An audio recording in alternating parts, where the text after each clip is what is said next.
We are live. We are live. Okay, today It's not on YouTube. the person I'm interviewing needs no introduction, but I'm going to give him a flattering introduction anyway. Jeremy Mackenzie is a Canadian veteran of 14 years. Did two tours in Afghanistan. Just one. Oh, sorry. One tour in Afghanistan and achieved the rank of Master Corporal in the Canadian Armed Forces. Since retiring, Jeremy has become a successful podcaster, and as he calls it, a sit-down comedian. He has garnered hundreds of thousands of downloads on his podcast, and he's amongst the top political podcasts downloaded here in Canada. So without further ado, and for the first time live, I think, on the internet, since being in jail in Saskatchewan, I give you Jeremy Mackenzie, ladies and gentlemen. How you Hi, doing? Greg. Hi, I'm good, man. How are you? I'm doing good. I want to start just by asking, it's been not even a week of you being out of prison. A week last night. A week last night. Okay, just over a week. And you're somebody who has fought for freedom in the Canadian Armed Forces. You're someone who has stood up for freedom many, many times on your podcast. After being in jail for over 60 days, has this word taken on a new meaning? Has freedom taken on at all for you? Not really. Not really. It's anybody that's been following me for a while shouldn't be surprised to hear that I've been, I don't want to say predicting this, but it's been pretty clear that there's a lot of interested people that have been wanting to do this to me for quite a while, and it just that's the trend. That's the environment that we're in. This you kind of find yourself in these situations when you say and do certain things. I'm sure I'm not the only one that's noticed. I kind of I don't want to say I had a premonition, but I've been saying this for years, until I'm in jail. And so it was like, well, you're not going to go to jail. Yes, I will. They'll get me eventually someday for something. And, it's seemed to be bound to happen, but it doesn't change my opinion of anything. It was something I knew that it's possible, right? It's like, you go to war, you might get shot. It's just it shouldn't be something you're surprised at, and if that's the mindset you're going into it with, that how can this happen to me? This is maybe you should have thought about it a little bit more, but it wasn't something I thought was surprising. I guess it's just that's part of the game. It's part of the fifth generation warfare that we're all willingly or unwillingly or unknowingly involved in. Yeah, and I mean, your perspective is very much that, right? You've kind of embraced this weird clown world we're living in, because by all accounts, all you're doing is just kind of, you're an individual who's sharing your opinion, but you are so kind of privy to the state of the world that you're like, yeah, they might throw me in jail because I'm a popular dissident who's making a lot of noise, and that's just what happens. These democracy. Yeah, and it's not like. Yeah. It depends on who you are, and I'm sure that I got to be careful what I say too, obviously, but there is a lot of, I'll say this, if I had $1,000 for every time over the past couple of months throughout this whole process, every, person I talked to, cops, people at the jail, lawyers, all these different, if every time someone gave me $1,000 when they said, I've never seen anything like this before in my life, I could pay my legal bills entirely. So, it's a lot of, this is unusual. A lot of unusual things tend to, but I mean, I'm aware there's a target on me, and there's people that don't like me and so on. So you get a little extra attention for that kind of thing. So versus, I don't want to sneeze in a library. I think I'd be charged with, bioterrorism or something at that point. Yeah. It's amazing how the rules, they don't apply to you. And I've always explained your situation to people, and they're like, well, they can't do that. And it's like, well, they did. Well, they did. Yeah, exactly. And the rules don't apply. I've never seen this before in my life. I've never seen anything like this before. And of course, there's your partner who also got thrown in jail for phantom gas theft as well. Yeah. That's a new one. Yeah, she did 4 days. Well, an unendorsed warrant, so she was picked up and arrested and put in jail for 4 days, allegedly for not paying $68 in gas or something. And she was in for 4 days for that, and she's fighting that, and we're all fighting. I mean, this should go without saying. We're all she, myself, I don't know, we all, there's only two of us, we're pleading not guilty to everything. We're fighting everything because it's all nonsense. It's, we're maintaining that, throughout. That's something you discover throughout this whole process. The way Canada works is that, it's not innocent until proven guilty here. It's, you're guilty until proven innocent, and that's only if you can afford to. It's a really insane system that you can be.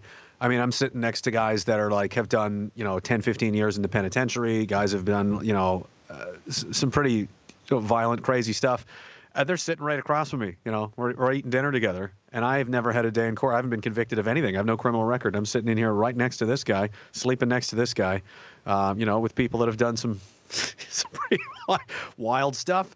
And I don't think I didn't really know how it works. Most people don't, because until it happens to you, why would you? No, it's not really that interesting. But yeah, someone can just simply point the finger and say, that guy, this person did this, go get him. And then they throw you in there, and they can throw you right in jail and right with just like as if you had been convicted. And then it's on you to dig yourself out of that, and it can be very expensive. And luckily I did get connected with with a pretty good legal team.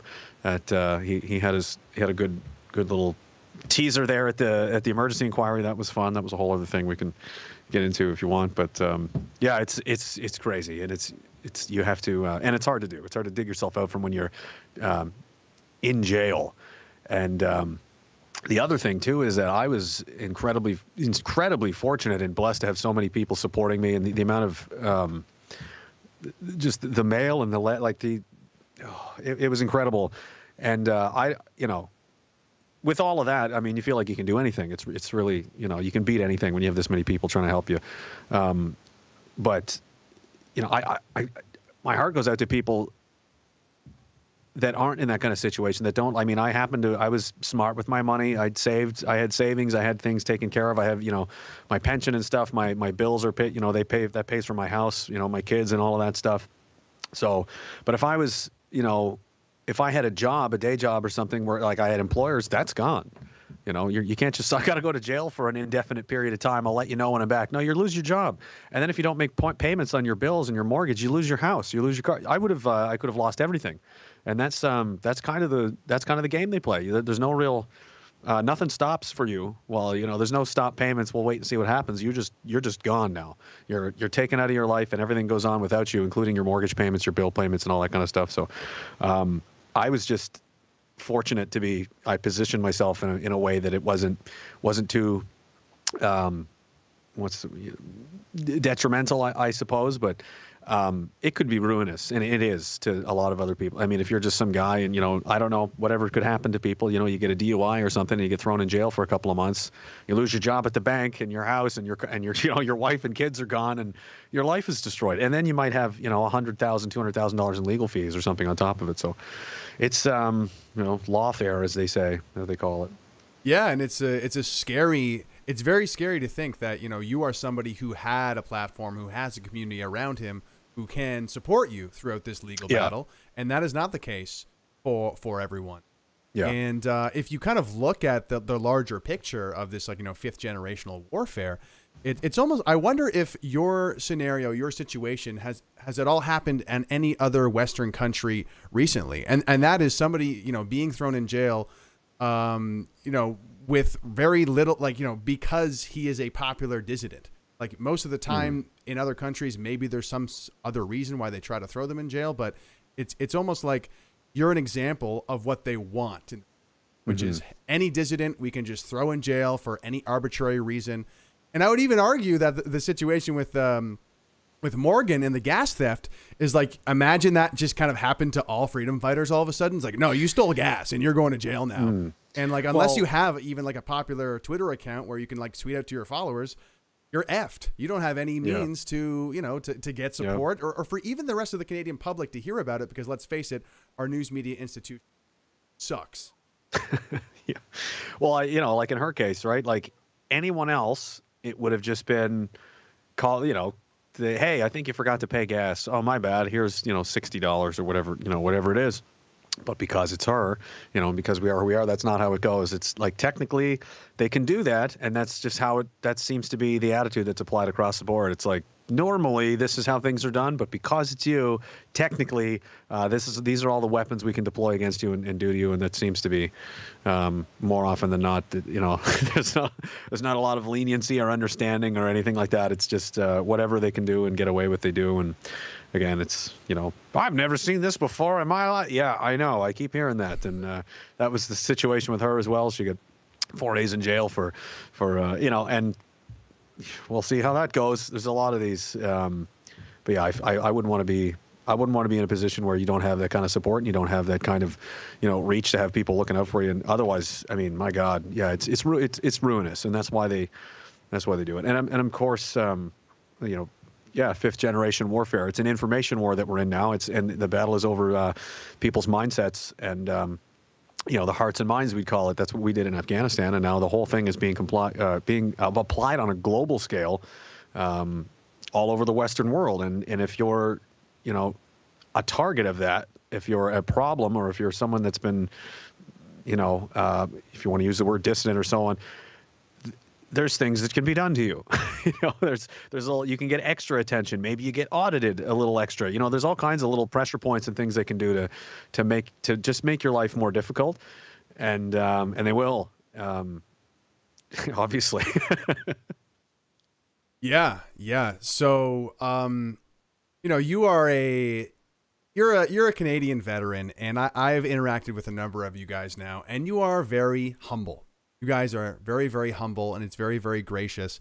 And, I would never, I know that you guys don't want to be seen as a victim or anything like that. And on the contrary, you seem to be you Canadian veterans, you don't want to make a fuss. On the contrary, you by definition kind of want to endure hardships in order for others to have an easier life, right?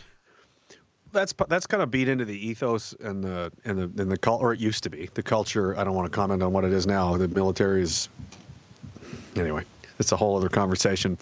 It's fallen away from what it used to be if you talk to anyone. But that's part of the ethos and the culture, is that you just kind of suffer in silence, and the quiet professionalism. Like shouldn't be doing things for attention or doing it because you want parades or medals. You just do it because it needs to be done.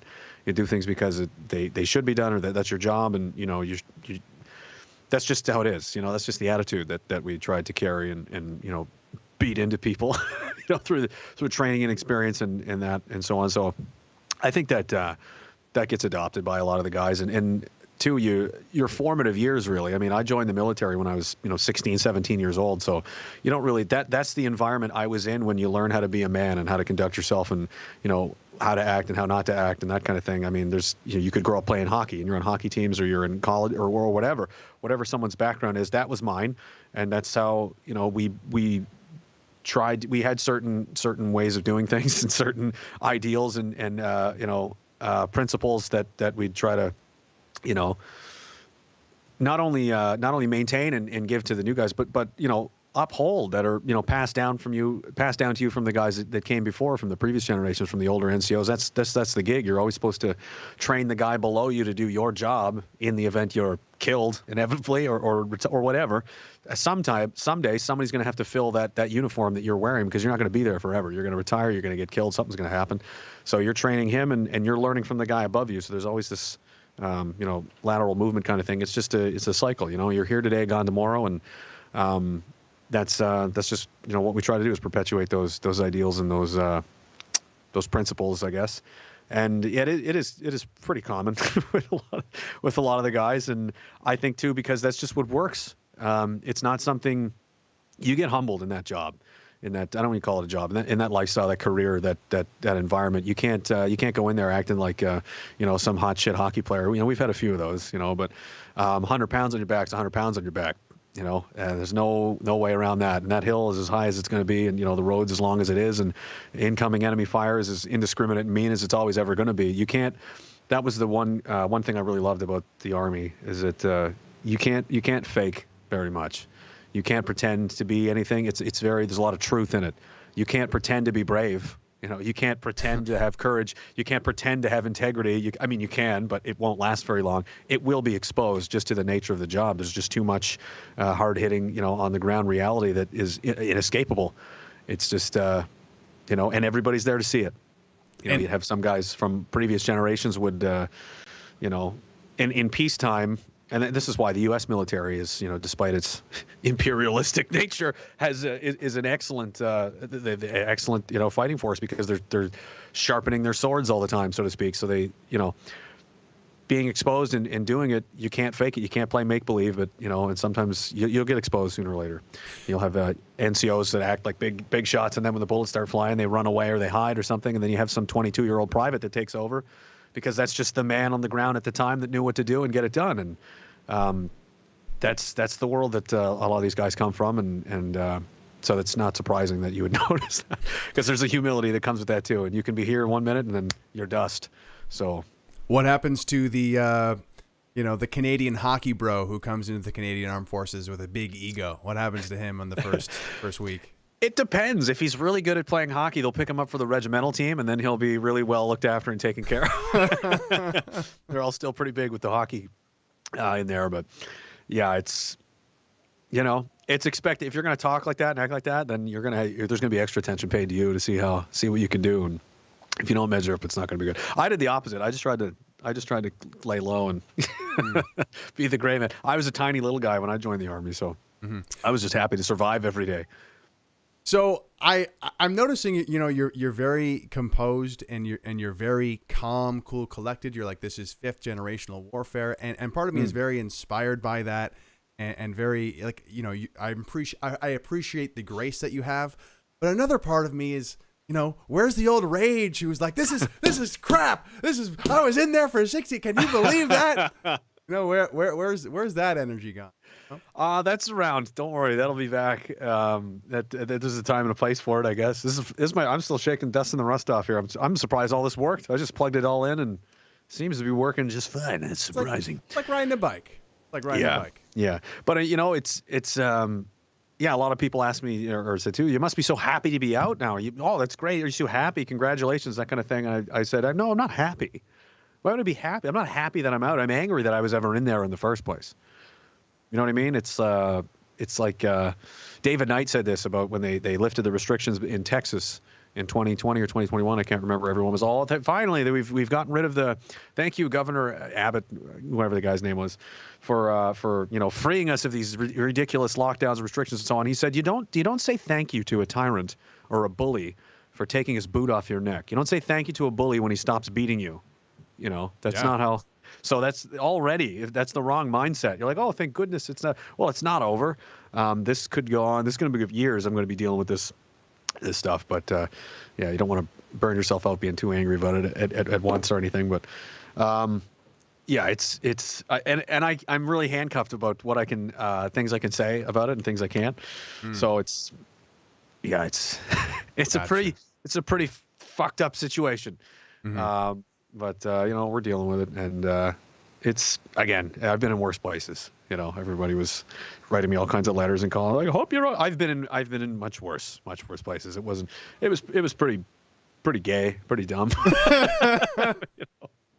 You know what I mean? It was a pretty stupid situation. It sucked, but you know, I've had worse. It's not anything that's. The worst part about that is not knowing, you know, what they call it when you're doing dead time, where you're not. It would be easier for somebody to tell you you're doing 6 months or you're doing a year and this is the day you're done. In my situation, it was like, maybe be out on Tuesday. Maybe it's 2 weeks. Maybe it's 2 years. We don't know. It's just, we don't know. We'll let you know. And weeks go by and like, yeah, we don't know. We don't know what's going on. That's hard on the head. But, you know, and the other guys are like, that sucks, you know, and you're on TV all the time. You know, the other guys in the jail are like, you know, okay, I'm like, oh, great, I'm being slandered some more. Yeah, it was fun. So you said you've been treated worse before. I want to play this clip. I sent it to your Telegram. I don't know if you can you watch it on your end there? Which one? It's the actual video that I sent you. Where are we at? On Telegram. I'm fine. I'm gonna find you. Here we go. Can you see it? There we are. Gotcha. Which one? The top one? The top one. Okay. So I'm just gonna play it here. Yeah. Okay, Jeremy. So Jeremy Mackenzie, who's in the Saskatchewan prison, is he a victim of actual torture under Canadian law? Absolutely. if he is being treated the way that Morgan, his girlfriend or his wife, is saying he's being treated, which is 2 15-minute intervals out of the cell, that's torture. That's the definition of torture under Canadian law. So apparently she said that he is supposed to, the law dictates in prisons that there must be 2 hours of human contact and there must be 4 hours outside the cell. And like by far, that's not what he's getting if that's what is happening to him. So, is that all true? You were being tortured in the Saskatchewan day spa? Yeah, the Saskatchewan, what is it called? The Saskatchewan Correctional Center Resort and Spa is the official name. They dropped the last part because it doesn't really quite live up to its reputation. How many stars would you give it in a review? I gave it 2 out of 5. I gave it a little review. I mean, I thought there was no barking dogs. There was no ice hosing down of people. There wasn't any just, mindless beatings. Disappointing. They left the heat on at night, stuff like that. I expected it to be, I mean, they did feed us something. I think it was mostly chopped up Chinese political prisoners, but still, I mean, what happened to the good old days when you'd have to chase rats around and the strongest men would get to eat the most rats, and that's how you survive jail. I don't know. We're getting soft out here in these days. Yeah, I don't know. I guess that, is it legal? Is it not? I have no idea. I think the federally and in the penitentiary and stuff like that, I think that is the law, but provincially, maybe not, or evidently not, and that's what they were doing.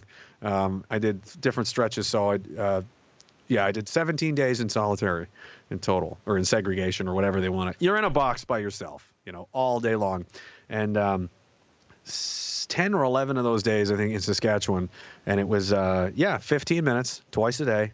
And that's you want to, take a shower, use the phone, whatever. That's what you got. You got 15 minutes in the morning, 15 minutes in the evening. And the rest of the time, you're just, locked in there, staring at the wall. In a dry cell as well. Yeah. You got to buzz them and ask to go to the washroom. And they'll still, if they want to let you, you can. Otherwise, you just pee your pants. You do whatever you got to do. So was there bathroom breaks out of the 30 minutes? I used them to make phone calls because I was trying to get organized lawyers and stuff like that. But otherwise, you just press the button and buzz them, and hopefully they're also following a lot of this COVID protocol stuff. I mean, they taped up the goddamn weights outside. We were using. So you go to yard time, you want to use the yard, you want to use they're outside in the snow, which was kind of cool. We're doing our weight sets and stuff in blizzards, and that was until the COVID protocol and stuff came back, and then they taped them up because that's how you get COVID, by lifting weights outside in the fresh air. So there was a lot of weirdness. The masks are on, they're off, and they would only let one guy out of the cell at a time. So if there's 3 other guys waiting to go to the bathroom, and you could be waiting an hour or two sometimes. So yeah, it was half hour a day, and that's if they and it wasn't even a schedule. Sometimes they would just buzz you and be like, you got 15 minutes starting out. A couple times I'd be asleep. I would just try to run down and get a phone, and you got to dial all this crap, and there's these passwords, and it doesn't work, and they're screaming at you to get back in your box. It wasn't, it was interesting. So this is what I meant about Canadian veterans being humble, man. I'm like, hey, so you were tortured. What was that like? And you're like, it's all good. Hey, cracking jokes.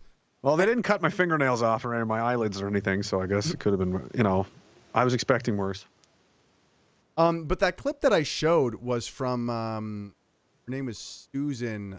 Have you ever connected with this woman? But she's been posting a little bit about it, saying that someone needs to start preparing a class action mass torture federal court lawsuit and high-profile international media campaign to expose which Canadian government employees are instructing prison staff to violate our federal laws as well as UN treaty. So regardless of what Saskatchewan might say, apparently this is against a UN treaty. Every political prisoner could join the class action against Ottawa. Is there anything happening on that front on your end, or hey, I was tortured? Hi, hey. I'm not sure. I was tortured for making a popular podcast. Oh, well, a lot of problem is that people just don't complain.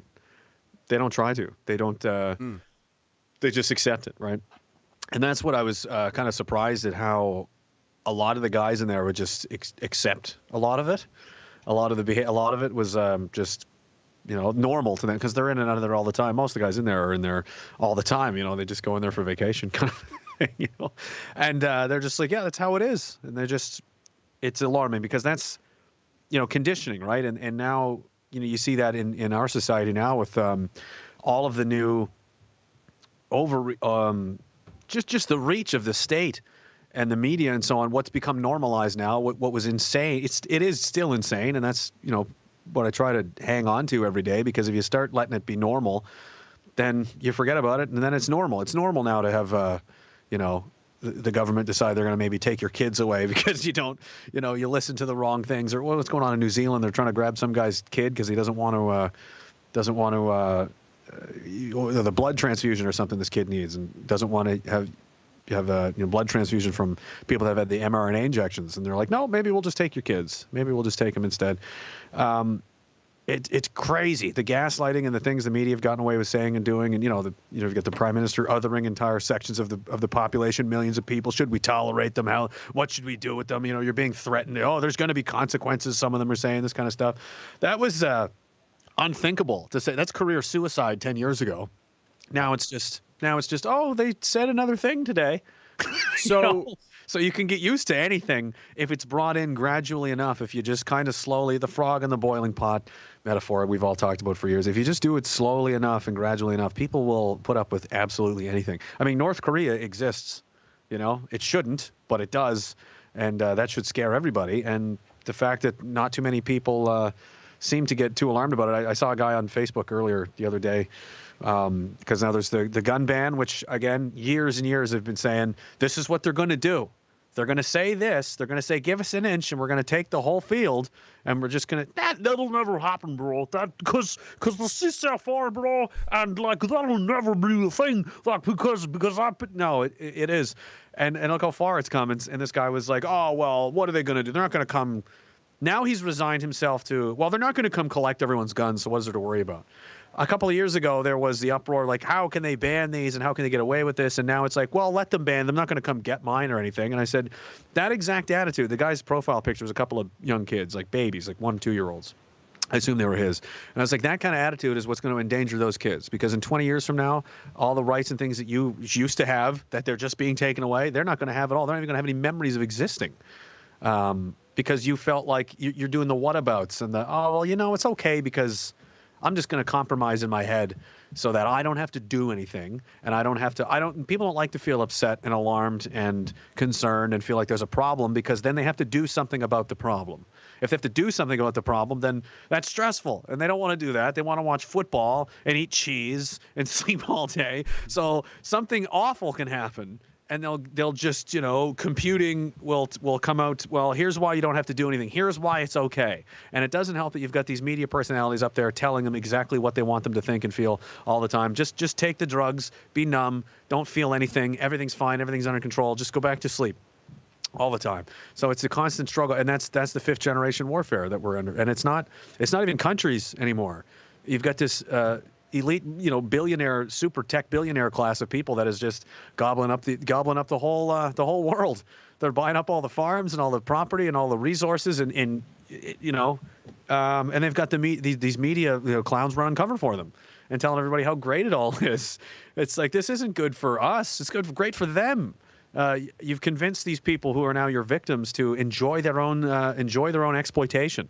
It's so you don't need to fight in that environment. Old 3rd, 4th generation warfare is like World War II, large scale combined arms kind of thing. This is a new, we can conquer you and control you without ever having fire a gun. Yeah. And that's a way more solid victory, because if you use force to conquer somebody, they're going to resist you. Even if they lose, there's going to be an element of them that are always going to be, look at the IRA in Ireland, look what the British, tried to do there. And that was, it's still going on, right? There's still bad blood there. But if you can convince them to believe that this is what they want to do, or scare them into it, then they're yours forever. Yeah. At that point. Or convince them to tear down their own statues, for example. Why not? Convince them to hate themselves. But yeah, I think there's a lot to be said about that. It is sad to see kind of the backsliding, the compromise after compromise. And I think, what we saw during lockdowns was a good example of that. Right? It was like, we have a little bit of freedom back. Yay. Yeah. Thank you, Daddy. And it's like, Right. yeah, but our society's completely different now. And we've lost so much. And we've gone from a high trust society to this. Yeah. And it's the same. It's the same. Why are you saying thank you for the beatings have stopped? So you're celebrating? Yeah. There should be absolute, everyone should be furious that this took place at all, that this even happened. And they're just comfy to just accept that now the beatings have ended temporarily. Mm-hmm. Why would they stop? Why won't there be more nonsense and shenanigans down the road? Of course there's going to be. All the same people are still in power. All the same people are still making money more than ever.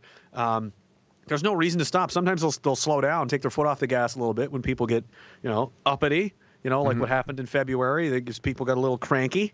So they kind of, backpedal a little bit, but they'll continue. They'll keep going, and it's scary. It's scary to watch. It's just full speed ahead with these people, and some of the bills they're trying to force through now. While no one's paying attention as usual. Speaking of, I know you've been a little bit out of the loop because you've been preoccupied. Yeah, I was busy. But you were talking about all the things that Trudeau was saying, and calling us all these names. Did you hear about how he lied under oath during the inquiry? So he was questioned. Oh, you called the unvaccinated people's names, the trucker convoy supporters' name, and he was like, no. He was under oath, and he was like, no, I didn't do that. I said that maybe they have like a predisposition to this, that. He just lied under oath. Yeah. And I really feel that the inquiry, I can feel, all the other it was like a blooper. But, I really feel it was a new low in that it was showing our justice system and our public officials kind of making a mockery of it. It's funny. Canada's hilarious in a bad way. It's like a dark comedy. This whole country is a dark I've been saying especially like just how my life has got, all of us, this crazy thing we've been doing the last couple of years. This is like a Will Ferrell, John C. Reilly movie waiting to happen, and it's like, they always try to compare it to the United States is like a very serious, like it's got a Hans Zimmer back soundtrack, it's just very serious. Sean Connery's in it. There's nuclear submarines. It's all, very intense. And then Canada's like a satirical version of that. Where it's just, right. Tried to do that, but failed horribly. It's a clown show here. I mean, you can't even take the villainous characters and people in our society here very serious. They're just, it's like, it's mind-boggling to me how people even take them seriously. It's insane. At least in these other places, you've got some, powerful people, but they're legitimately, they're bad people. They're bad, bad cats, and they do bad stuff, and it's much more serious down there. Up here, it's like I don't know what it's a three-ring circus. It's a dumpster fire, and they can just get away with the most insane things that they say. And I haven't watched any, obviously the Inquiry Act or how any of that went, but I suspect the whole thing is going to result in, either they don't find anyone to pin this on, or they do find someone to pin it on. The idea that the government is going to take any responsibility for any of this and there's going to be any consequences is absolutely ridiculous. That's never going to happen. Never going to happen. Yeah. Not going to happen at all. So it's like we could, the other side of it, the population side of it, could do everything right and nothing will happen. If they do a couple of things wrong, some people will go to jail. They'll run these Fifth Estate pieces. They'll do all of this stuff. So really, the purpose of it is, well, they have to do it by law, right? But really, it's look at the mass casualty inquiry in Nova Scotia that provided no answers whatsoever. They just get to wash their hands with it and say they did what they had to do. No one's going to be fired. A bunch of them were promoted. Nothing was done. It's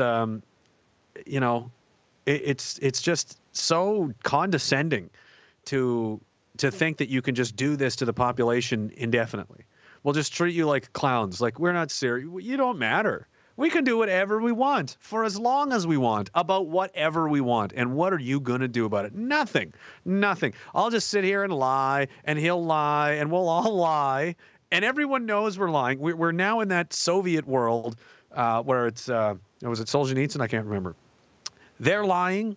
We know that they're lying. They know that we know that they're lying. And we know that they know that we know that they're lying. And yet They still lie, and we're all still doing this for some reason. It's like no one's surprised anymore. It's such a crazy situation to be in, and it's unsustainable. It can't be. This can't go on forever. Something like you said, it's a low trust society now. What happens? What happens when people don't trust the police anymore? What happens when they can't believe anything they see? And we're getting there. They can't believe anything you see on TV anymore, if you ever could. But now worse than ever. Like you can't. Like I've always, been quoting somebody used to say, the news would tell you what was happening, and then you would have to decide how you felt about it. Now. They tell you how to feel about everything that's happening, and you have to figure out if any of it's even true. If you even can. That's another aspect of this, fifth generational information war. They called it flooding the zone. There's just so much information overload. It's deliberate, and the topics keep changing so often. It's impossible. It's like trying to find your way around in the woods during a hurricane at night. It's almost impossible. You're not going to do it. It's by design to keep people confused and afraid. And when people are afraid, when their tensions are up really high, when they're depressed and afraid and freaked out, they'll do anything. They'll follow directions. That's just basic psychology. And, no one's trying to convince us. No one's saying, here's our argument. Here's why we're the good guys. Here's why we're right. And this people are wrong. Well, let's talk about this. That's not how it is. This is how it is. And you're going to say that or else. We're gonna take your job.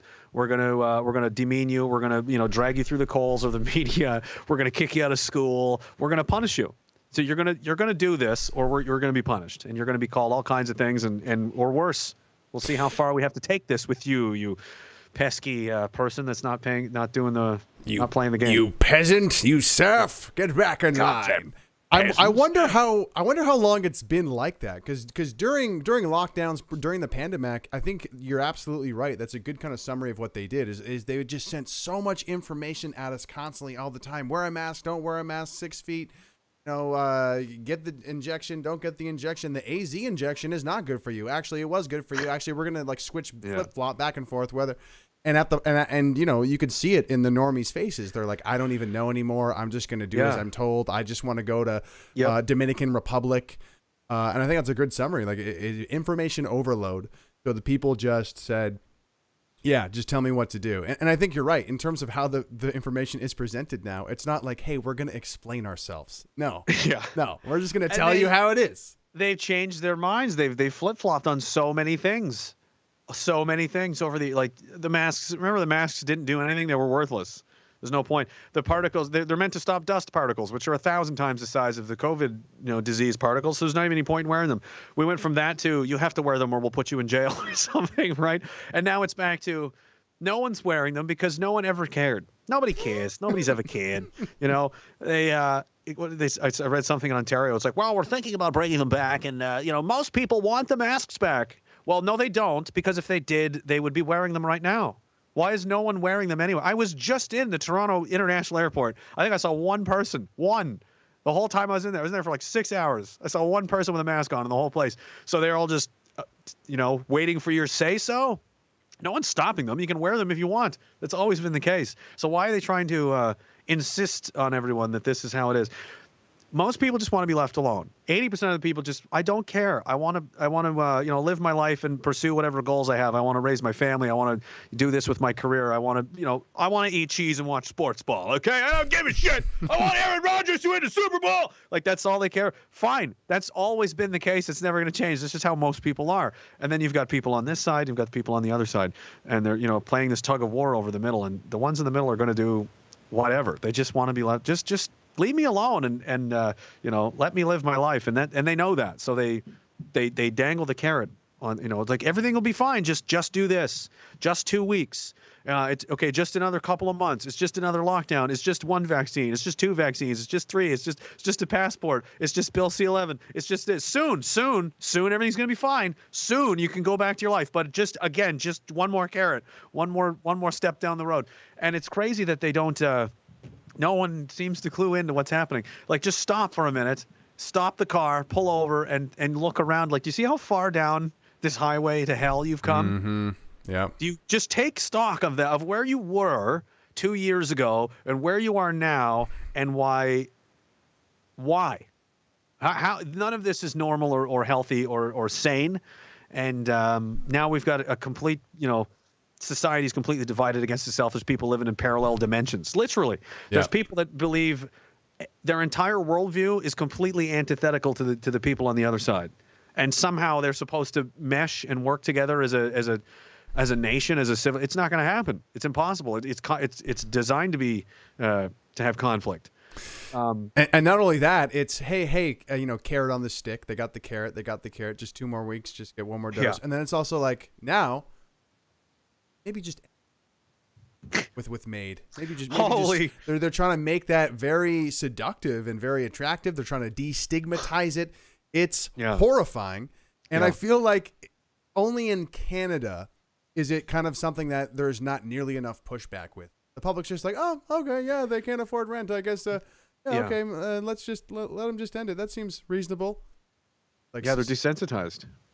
It's desensitized from again, if this was years ago, people would probably be a lot more upset about it. But the power that the TV has, and when I say TV, it's kind of in a monolithic sense of I don't watch TV, but it's your phones and stuff, right? The mainline, pipe-fed sludge that just gets pumped into your brain is able to make people do anything, or not care about anything, or care about certain things. And it's fascinating that the hypocrisy is so blatantly huge that they can ignore it and not notice. Like, for example, they can, like the Ukraine situation, right? All of a sudden, everyone's real concerned about countries being invaded and people being killed and all of this. And how can we do this? We just finished bombing countries for 20 years. We did. We just ran around the Middle East breaking everything and killing everybody. And it was, I sleep. Like, no one cares.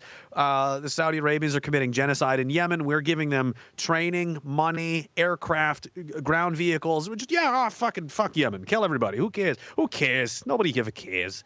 But because TV said, oh, well, this one is special. This guy with his green top that he doesn't have any other clothes ever. This guy, he just perpetually walks around like he's in between the tactical command center and going back to the field. He's just like, I'm basically in the army, but maybe not. I don't know. He's this weird little costume, and he's just running around begging for money. There's a lot of reasons for that. I can get into that another time, but the regular person. You've got the flags everywhere. I was in the city the other day, and there was an ad on the back of this truck, and it was like a little girl in a swimming pool, and I can't remember what it's for, some charity or something. But someone had painted the nails on the girl's hand, blue and yellow. Yeah. Like, it wasn't part of the ad. Someone just felt the need to go do that because Ukraine, and the big flag over the bridge forever. It's like war has never happened to these people ever in history, and they never stop to think, like, why is this one so important? Why is this one worth? We're gonna just vomit the Ukraine colors all over the city. We're gonna and just nonstop around the clock, and that's not suspicious at all to anyone. And there's literally wars happening. Pick a day in human history, somebody's killing somebody somewhere all over the world, but that. For this one, we all have to bankrupt ourselves, spend billions of dollars, empty the war stock and munition stockpile of the Canadian forces, encourage our own guys to go over there and die, which they're doing. Some of them have been killed over there. For what? Why? No one asks why anymore, because we don't have journalists. We don't have a free press. We don't have that fifth column anymore to put the checks and balances in place for these people in power to say, what the hell are you doing? Because again, people are dumb. They'll just follow whatever the talking box head says. So if that person decides they're going to start playing on a team that isn't team, this is what's these are the facts. This is what's going on. You guys deal with it. That's all they're supposed to do. This is what's going on. This is what we found. Your move, public. This is my function. This is my service. This is what I do. And that's not what it is anymore. It's become a mouthpiece. Are you suggesting just presenting the facts to people? Is that what you're suggesting? Without telling them how to think about it. I know it's a dangerous, radical new idea, but I really believe in the idea that maybe if people just had access to the facts themselves, they could almost come up with their own consensus on what to do about it, rather than have some kind of state-sponsored mouthpiece sit there and just spew this into their heads, and then make them feel, not only just do that, but make them feel like they're bad people if they don't agree with it. Like there's something wrong with them. It's all very abusive. And I saw you had that other thing queued up. I don't care about any of these journalists, but it's so narcissistic. There's so much lack of empathy and understanding. They're so can't wrap their heads around why people would be angry at them, why people are sending, whatever they're doing, death threats and vile messages and, this kind of thing. But at no time are they like, why could this be? Why could this be? If you stop thinking about yourself for just a minute, the answer is very obvious. But when in a world, again, it's the age of narcissism. Everybody's, selfies and me. Everything is about me. And this is no different. Look at now what's happening to me. Look what's happening to me. I'm going to use my position in the media, this sacred obligation I have to inform the public and tell them about what's happening, and so they can make informed decisions with with their lives. What's going on with the economy? What is going on with the war? Should I send my children? Should we not be involved? Should we pay these? No, fuck all that. Did you hear what happened to me today? Holy shit! Yeah. Holy shit! And it's just. What do you do? It's just a runaway. You just got to wait for the train's already going over the cliff. I just try to get out of the way, and when the flames die down, maybe we can go through the rubble and find some useful things to, rebuild our lives with. But it's just a runaway clown show at this point. I don't know what to say about it. Yeah, and in a way, I think that the news media, that the mainstream TV sludge, as you put it, I think it's kind of replaced religion. Because back in the day, you would go to church, you'd listen to the pastor, they would tell you, this is what you should think about morally, this is right, this is wrong, right. Two wrongs, no, and they have these moral lessons. And today, it's like, you turn on the TV, if you don't support Ukraine and have a yellow and blue flag in your bio, you are a bad person. Like, this is people actually get their morality from TV, from the news. Right. They do, and they get it. If it's not from there, they get it from Netflix. They get it from their. So that's something else I've mused on, is that people live digitally now. We don't live in communities. We don't have so the church used to be where everyone went in a town. Right. That's how you knew everyone, because you'd see them at church, and you'd talk to it, and that's where this the town it's the beating heart of the town. Or there'd be the pub, or there'd be the market, whatever. There's these little venues where that's all gone. Everything's digital now. So your social cues and the way to pick up on how to act and what's good, what's bad, or whatever, is all being curated and fed to you. It's not accidental. It's being selected by corporations run by billionaires that are trying to get even more money out of you. That's the entire purpose of all of this. Morality has left the station a long fucking time ago. This is all about getting every last dollar out of everybody and maximizing their bottom lines, and that's how they do it. Do you think Netflix is trying to teach you anything? Netflix is concerned about your soul. Do you think Amazon Prime is worried about if you're a good father or not? No. They're trying to sell you sneakers. They're trying to fucking make you vote for Hillary Clinton. They're trying to do whatever it is. There's somebody has a vested interest in making sure you think the right things, and it's not for your sake. It's for theirs. The whole thing, we're just products to these people now. It's just numbers to be managed, and that's what happens. Not even necessarily if it's Christian religion, but that aspect of spirituality or people having any kind of tie to that aspect of themselves where they think about things like this, it's gone, except for the ones that go and seek it out themselves and are trying to, bring it back. But you're not going to get that from TV. TV doesn't even turn off. I remember when I was a kid, it used to be color bars at 2 or 3 a.m. and it would be like, all right, go to sleep now. It's over. It's no more TV. Go to bed, asshole. Now it's just, there's something on around the clock. You can never get away from it. Yeah. And you can never really be alone with your thoughts if you don't want to. You can always just tune in to something. And I think you're right. I think they do feast on our attention. Keep watching. Automatically go to the next episode on Netflix. It's perfect. It's money. Look at the Super Bowl. Super Bowl commercials is why do they cost so much? Because it's tons of eyeballs. Every eyeball you get is worth money. It's worth advertising dollars. It's potential customers. It's product placement. It's all of this kind of stuff. So every second your eyes are on anything other than what they want you to be on, they're losing money. That's how they think about it. So they're trying to get your eyeballs onto something 24/7. So you're never, if they had it their way, it'd be like, you ever see that Wall-E movie where everybody's just fat and gross and they're just these disgusting things flow in their chairs, and they're just got a screen like stapled to the front of them, and they're just food is delivered. Like that's basically how ideally, because that's where you're going to get the most money. There's how do you get more money out of them? How do you get more money out of this? How do we get more money out of that? Instead of how do we make this? Is anybody doing good? Why do we have an assisted suicide program? Why is suicide the number 9 leading cause of death in Canada? Why is everybody so depressed? We've got more technology and comforts than ever, and everybody's depressed. Everybody's on drugs. Everybody's on pills. Over half the population are on some kind of pills. Guess what? They cost money too.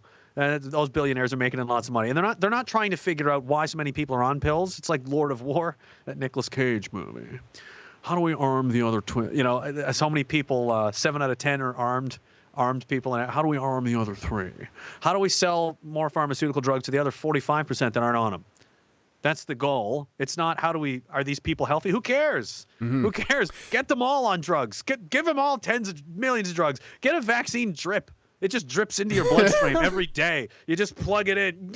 You just stick your arm out the window, and a drone comes by and just sticks you with something. Because there's another $20 for Pfizer up and down your whole neighborhood. It never ends. Yeah, it's never going to end until it all just falls apart. And I think the social cohesion in the fabric is falling apart, because what made it work in the first place is that people did care. They did care about their countries and their communities and their families, and they would do things, to look out for them at their best interest. And now we're being preyed upon by predators that have no long-term vision for any of it. They're concerned about themselves. It's literally like vampires sucking the blood out of a victim. Like, do you think they're going to? Well, what about the victim after? Who cares? I got what I wanted. I'm out. Do you think, any of these companies, these billionaires, they're not worried about that. They don't care what happens to your town or your province or your country. They're beyond countries. These guys have like 6 passports. They have underground, luxury mansions in New Zealand and stuff. They don't give a shit about any of this. And they've convinced people, people like us are trying to help them and wake them up to this very dark reality that we're in. And they've used their money and their influence to have the corporate media tell them that people like you and I are the bad guy, and we need to go away and be locked in prison because we're interrupting the football game. Exactly. Yeah. And I mean, that's how I try to explain it to people when it comes to the whole vaccine. It's like, it's not a conspiracy. It's a business model. Yes. It's a business model that has been around for a long time. Yeah. Sure. Like, it's a conspiracy, just like Coca-Cola is conspiring to sell as much sugar water as possible. That's how much of a conspiracy it is. But on that note, although you're free on bail right now, correct me if I'm wrong, you still have a battle. So yeah.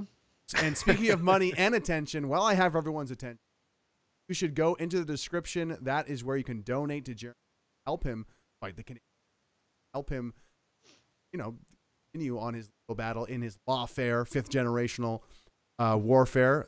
Greatly appreciated. And I do want to read a couple super chats here from Jew H. Here we be in it now. Thank you so much for the $100, Jew H. And we got I think it's pronounced you. Oh, is UH. Is it UH? The J is silent, Greg. Okay. I don't know. My mistake. Gnostic Academy with $11.11. God bless the both of you. Thanks for being genuine patriots. Much love, Marty Leeds. Thank you, sir. Thank you very much. And we got another one from Real Donkey Kong, $4.20. So glad to hear you, man. Hashtag fuck you make me. He said FFYM, but fuck it. I'm just gonna. He's excited. Yeah. Well, I mean, I think we all are, man. It's great to see you out. It's great to see you free. You are actually I won't disclose. Are you going to be streaming later? Are you going to be back with your podcast? It's probably be sooner than you think. I may. We'll see. You'll have to keep your eyes peeled to the Telegram board. I just put a little video on there. That's where I put everything, because I'm banned for life from Twitter as a human, as a person. Banned from a lot of things, but Telegram seems to be okay for now. But you can always find my social media links and stuff on the website, ragingdissident.com, and the Telegram page is where that will be. So as soon as I know, you will know. and your phone will make noises, and you will be annoyed and turn it off and then unsubscribe and then forget all about me and go back to sleep. Just go back to sleep and watch the football game. I've been missing your streams, man. Ever since the convoy, you were the only person who made any sense, because after the convoy, we had gone past the pale. You know, the mask of the liberal government had fallen off, and it's like, oh my God, you're an authoritarian, just like we thought. Look, I can see your authoritarian face right there. Yeah. And it had gone past the pale, and you're online making some noise. I felt like even alternative media was kind of like, oh, like the urgency wasn't there. The urgency wasn't anywhere to be seen except at rage.com. And of course, what happened after that? We got to get this guy in jail somehow. And I think that's why. I mean, I appreciate anybody that's willing to, do something, do anything that they can, say something. If you see something, say something, But we know, right? You live in a scary place when people are afraid to talk. People are afraid to say things out loud. And people know that if you say or talk about certain things in public, your life will get worse and things will happen to you, and you're going to have problems just for talking, just for having a discussion. And we all subconsciously know that. And obviously I don't give a shit. I'll say anything to anybody. If I feel like it, I will. I just gave up caring about stuff like that a long time ago. But most people do. And it is frightening. Especially I remember when I first started out, you're worried about what other people are going to think, what's going to happen, how this is going to go. So even, they'll timidly make some noise or try to, but there's always that looming, like, I don't want to draw all the attention. I don't want to. It's like being one of the guys on the beach. Everybody's shooting at you. I don't want to be the guy with the flamethrower. Like they're definitely gonna shoot at me, or the radio. Like not somebody else. I'm here, but I'll go after you. I'll hang out back here for a bit. Who's calling me for? Oh, the president is calling. Oh my God! Well, you better pick it up. He's probably just lost his. Is there? You have ice cream over there? No, I don't, Joey. No, this is Canada. This is the wrong person you're calling. No, I'm not a pizza parlor. Alexander Cabana sent in $10. You're doing great, kid. You're doing great. I want to bring this up. Speaking of out. Yeah, I think, do we have free speech in this country when, aside from the laws, there is so much social pressure, it seems, to step out of line if you say the wrong thing. Because in a way, there's already this lack of freedom of speech just socially with like social consequences. And I think that's starting to grow in America, but that's been in Canada, I think, unfortunately, for a little while now. Yeah, and it's like we've lost it. Like it used to be something that was respected. I mean, there's laws, right? They'll say, technically you can say this or that, but there's going to be consequences. That's not how it's supposed to be. There's supposed to be an understanding that you're allowed to say and believe, things. And if you don't like it, then you don't like it. But that doesn't give you the right to then conspire to have someone's job taken away, or, the things that they do, like the social pressures and the cancel culture, all this kind of stuff. So it's like the spirit of what that means to have free speech and freedom of thought and freedom of expression. That's dead. That doesn't exist. It's like this is a pesky, irritating technicality that, well, they still can say what they want, but we'll find other ways to punish them. We'll find other ways to get them, and we'll collectively scheme together in the night like goblins and find some way to harm them and harm their reputation, their income, whatever it is. We'll put them in jail. We'll do what we gotta do. So that's disturbing. You know what I mean? Like that's not the spirit of it is certainly gone. Legally, you're kind of protected, but we don't really have free speech in Canada. There's a lot of things you can say here you'll be in jail for that you could get away with in America that you can't here. America, I think, is the only country left that does have and protect that. Yeah. So And speaking of people speaking out and taking a risk to speak out. And we were talking about sports balls players earlier. Did you see this here? I did, yeah. This is Carey Price, the Montreal Canadiens goalie. He tweeted this photo out. Oh my God, I'm going to cover you up here for a sec. Good. I love my family, I love my country, and I care for my neighbor. I am not a criminal or a threat to society. What Justin Trudeau is trying to do is unjust. I support the CCFR to keep my hunting tools. Thank you for listening to my opinion. Did you see this? Yeah. Yeah, and then the Montreal Canadiens threw him under the bus. Threw him under the team did. bus, and look at this. Look at this headline as well. Carey Price said he didn't. Then his tone deafness, him won. They're coming after this guy for voicing like a very plain, almost borderline, in my opinion, like mundane opinion. It's like, kind of like, yeah, I think this is unjust. This is, and it's because he's Carey Price, and because a lot of people know who he is. He's got a big following, so he's going to influence people. Influence is power, and any that the government doesn't have control over, it's going to destroy. It's going to try and co-opt it and control it. And if that can't, then it'll just destroy it. They'll just ruin your life and make you a pariah. So that's what I mean. There's probably a million people posting the same things like that. Why aren't they attacking them? Because they're not Carey Price. That's why. Because he's going to have more of an effect. And why are they, again, like, no respect, no, like, hey, well, that's what he thinks. That's what he's allowed to think. He's allowed to say that. No, we're going to make him do an apology. We're going to, make a big spectacle out of it. The team's going to, and is this it's the 30th anniversary of the Polytechnique killings, I think. Is that what's going on? We're still politicizing people's deaths from 3 decades ago to this, endless aim of eliminating the idea of a murder. We're going to eliminate murder by banning all kinds of, weapons, everything. It's not. It doesn't make any difference. It's never going to. We also live next to the biggest weapons manufacturer on planet Earth, so I don't think that's going to have any. There's not going to be any stopping the flow of weapons north of the border by organized crime and so on, who are going to make a killing now. It's just going to make it much more of a lucrative business. Like when they decriminalized, they didn't decriminalize, they legalized, marijuana, and they lost money. Yeah. Because people can just grow it themselves, or they can just get it at the store. When you do this, it's just going to, the same people that want to get, weapons to hurt people will still do it. Except now they're going to make even more money because it's harder to do. There's less, and people that feel like they want them, they're not going to be hard to find. There's not going to be. It's not hard to find weapons if they don't. Half the guys I was just in jail with, they're all in their own weapons. Multiple, caught with guns a bunch of times. They're in there 6, 7, 8, 10 times. Were they legal firearms? They're just going to go right back out. And they're just going to do it again. Were they legal firearms, Jared? No, they weren't. They were. No. I thought there were no illegal firearms in Canada. I thought it was Imagine. Crazy. Now, I think that it's very relevant to the conversation about fifth generation, because in a way, these social media posts by popular people, it's almost like that's part of the arsenal. That's kind of the that's part of the weapons that you have, using your platform to influence people.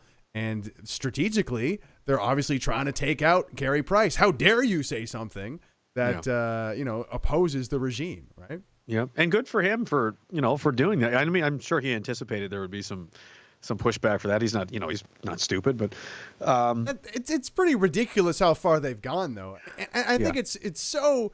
I made a tweet earlier that I think speaks to it. The unique brand of cancel culture in Canada is extremely cringe, as it belligerently encourages stupidity, insecurity, and an unfounded hypersensitivity to every possible dimension of how something might be construed as offensive. It's like, oh, he made a message about this, time-sensitive bill. He made a comment about a time-sensitive bill, and it was a few days away from some anniversary of a shooting. Doesn't he know that? And it's like, are you guys kidding me right now? Like, doesn't he know that? Probably not. I mean, he's my age, he's like, I don't remember. He was a baby when it's 30 years ago. It wasn't like it happened last year or last week. It's really reaching. But the other problem with this is that this has become an industry. The outrage industry is where I saw a funny little cartoon somebody sent me the other day about how what the news used to be. It was just the news, and it was boring because it was generally the same thing every day. There wasn't a whole lot to, and then the competitors come in and start, scaring people and saying crazy stuff and high-speed car chases and all this. So it's now become, again, the competition for eyeballs. So outraging people and creating villains and creating all kinds of, it's like a reality show. It's just drama everywhere out of nothing. But that's what they do to make money and to get clicks. So they go looking for it. When they can't find any, they just invent it, or they'll just create it out of nothing, out of thin air. Yep. And there you go. There's your news cycle for the day. There's your clicks. There's your paycheck. Go home and see you tomorrow. We'll see who the villain is tomorrow. We'll find someone else who needs to be canceled or destroyed, or, something else you got to be outraged about tomorrow. You'll completely forget about it. Has George Floyd gotten justice yet, by the way?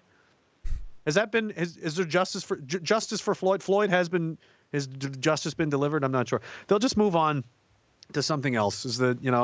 Has Pigtail Girl, has Greta Thunberg, is that sorted out now? Has the Earth been saved? Has Ukraine been? It doesn't matter. It's just something else every day, because that's where the money is chasing people's outrage and attention, and they have short attention spans, so that'll, it's dumb. But yeah, the gun ban stuff is. Told you. We told you. Yeah. And I've been saying you've got these useless gun lobbies in Canada, especially. They don't. If you can't. And everyone knows it. They'll say, you can't talk about that out loud. You can't say that. We don't talk about that, like stuff like that here in Canada. We don't do that, like the NRA and stuff we'll do. And everybody knows, what we're talking about. If you can't say it out loud, you can't debate it. If you're too afraid to even speak why it's important, if not critically necessary, for a free population, a free society, to be armed, to a level that is as a deterrent to its state power, why that's important. If you can't even have that discussion, you're done. You're done. Their argument is, well, we like our sport shooting. Well, that's nice. That's good for you. But, they're going to point to, dead kids and these dead women and that kind of thing and say, well, your right to go, shoot paper targets and paper plates does not outweigh the rights of these people not to be mass murdered and so on. And that's going to be the debate. And you're going to lose because you refuse to engage the actual, the real elephant in the room is, why do you want all of the guns? They're not getting rid of guns. They're just going to say, I'll hang on to all of them. You can trust me. I'm the government. It'll be fine. Well, let's take a walk down memory lane and see how that's worked out. They refuse to even have the discussion. So we don't do that in Canada. We have sports shooting, and that's it. Well, no one cares about sports shooting. Okay, that's not a compelling argument. That's not going to convince anyone about anything, right? If they're not especially if they're not interested in it. So if you can't talk about it, you can't debate it, and if you can't debate it, you can't, argue these reasons back and forth for why this is important. It is, and you're just going to lose. So because they're gutless to even engage in this, that it's a foregone conclusion. It's always going to be this way. They're just going to keep taking and taking and taking, and there's nothing any of these lobby groups are going to do about it. They're going to launch their legal challenges, and they're going to lose. They're going to complain, and they're going to, grift money. You put that up there. But Mark was talking about how they're just basically a vote machine for the CPC. The CPC signed all this stuff long time ago, committed to the UN's pledge to rid the world essentially of private firearm ownership. That was the conservatives that did that, right? And the whole thing is it's just a game. It's just a game to these people, and it's, if you can't be honest and talk about things, out in the open, you're never going to get anywhere. Do you think we need a Second Amendment here? I think any free country should have that. Yeah, I would support that if that was something that people wanted to. If that was a vote, if that was something people could vote on. Yeah. I think the aftermath and the conclusion of the trucker convoy is a good argument for that. And plus, on top of that, we have evidence of, despite this gun ban that they're pushing right now, is there not video evidence of the politicians, Marco Mendocino, being like, that's never going to happen. We're not going to do that. Sure enough, a year later, it's like, oh, yeah, well, you are doing that. The carbon tax is revenue neutral, Greg. You're going to make money, if anything, and it's just temporary until this and that. Income tax is just temporary until we defeat the Kaiser in World War I. Isn't it disgusting how used to we have gotten to just like the lies of these people who are supposed to be honorable public servants? It's like they're a beaten people. They're beaten. They're just willing to yeah, fine. Oh, they lied again. Whatever. It's like, oh, my husband cheated on me again. Did he? Whatever. Like they're just beaten. They've just given up, and they can. I don't know what they could do that would get a rise out of anybody anymore. I don't know what they could say or not say. Like, what could they not get away with at this point? Realistically, what could they get out there and say they're going to do that? I mean, when they first broached the gun ban after the Porta Peak massacre, there was people were, I mean, it was pretty contentious. Now it's a whisper compared to back then. Yeah. And what's changed? They've already taken a ton of firearms. They're going to take all of the rest of them. It's going to be a full ban before you know it. You know, it's just going to be straight up. They did it in Australia. They did it in the United Kingdom. It's the same strategy. It just took longer in Canada, but we'll get you eventually because we'll just beat you down and wear you down. We just want this and we just want that. There's a something in Canadian culture. There's an unwillingness to confront anyone.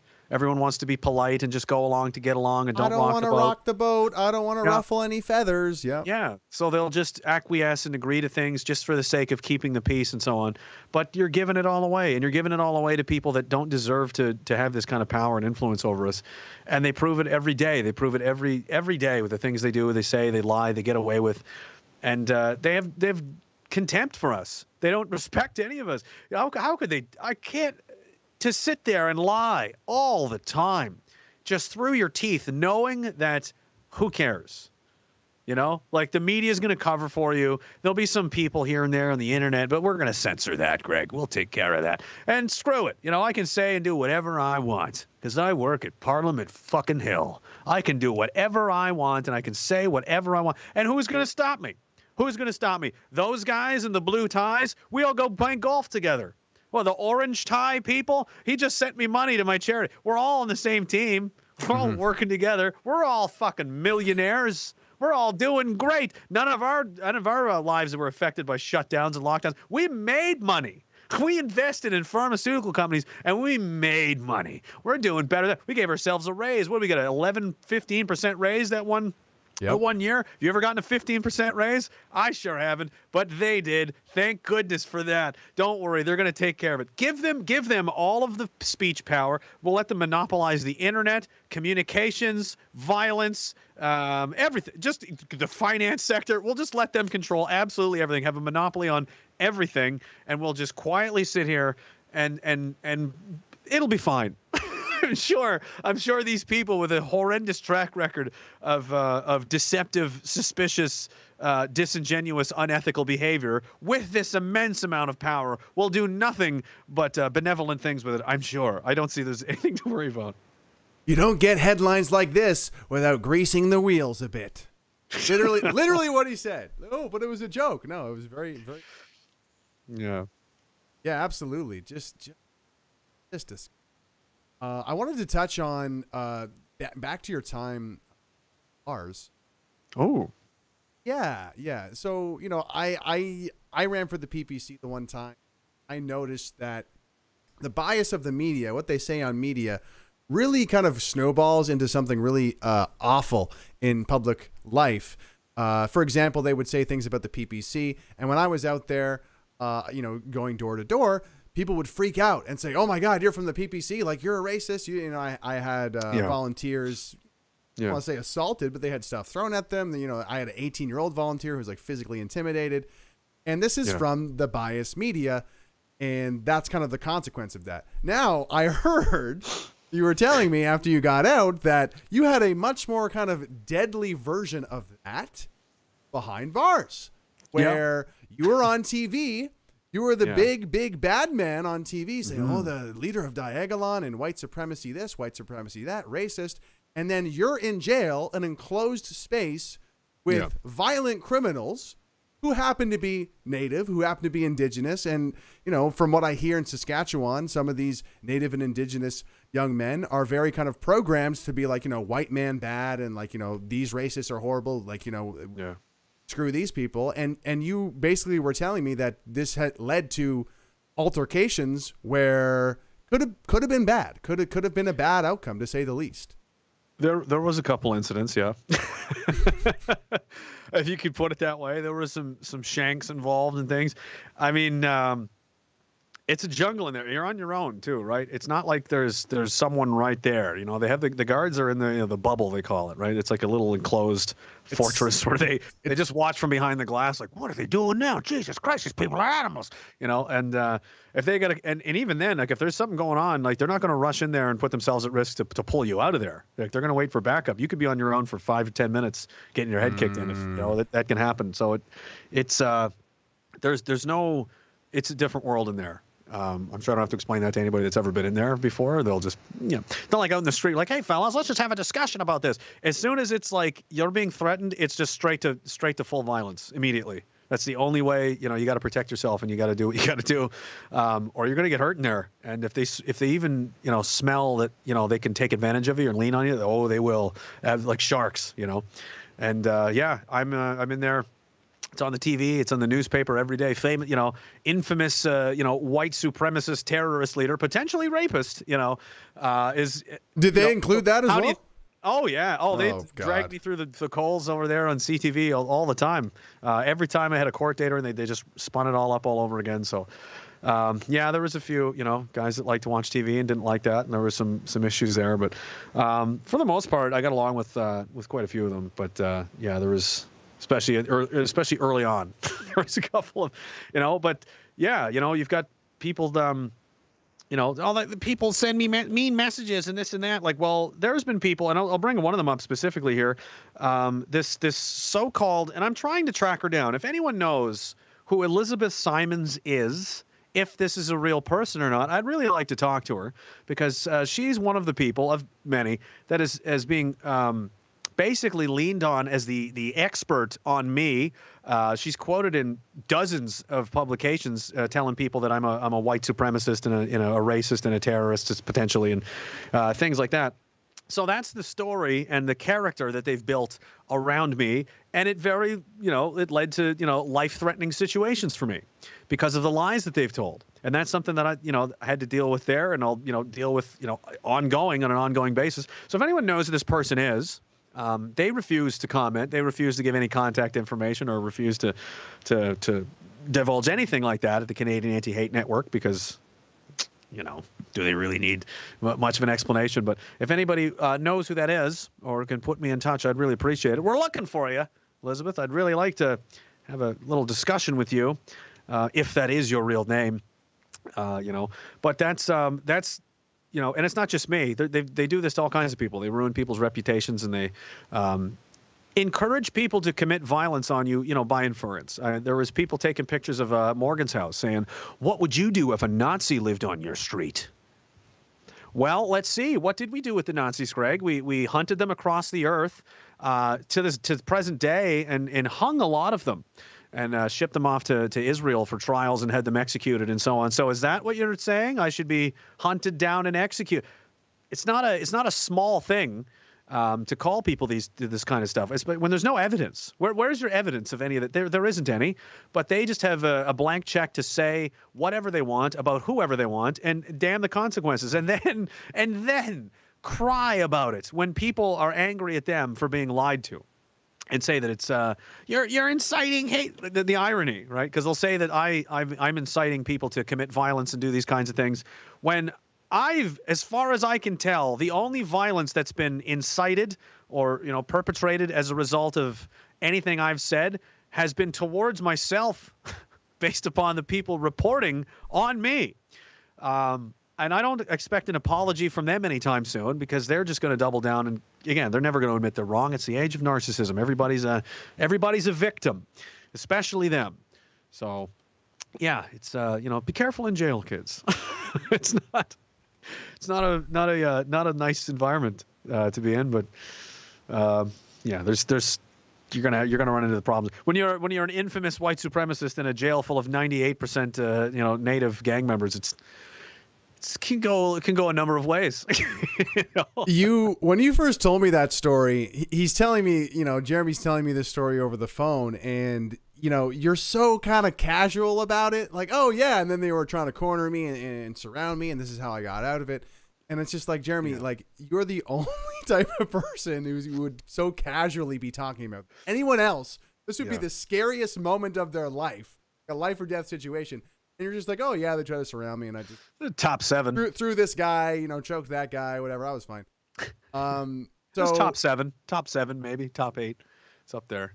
I don't But know, man. You're that's just how I cope. I mean, the first time I was ever shot at, I was laughing, I was giggling. Not because it wasn't terrifying, but because that's just how my body. That's just the way my brain's wired. I was sitting there. kind of like a defense mechanism. Almost. Yeah, Like you can you can laugh or you can cry, but one of these things is going to carry you a lot further than the other. One guy was a couple of times. One guy took some shots at us one time, first time, very very first time, but it was just like one guy at night somewhere. We never found him, but took a couple of shots at me and another guy because he was smoking a cigarette at night, and you can see that from pretty far away. And we were like, I don't know if you should be smoking that. And he's like, what's going to happen?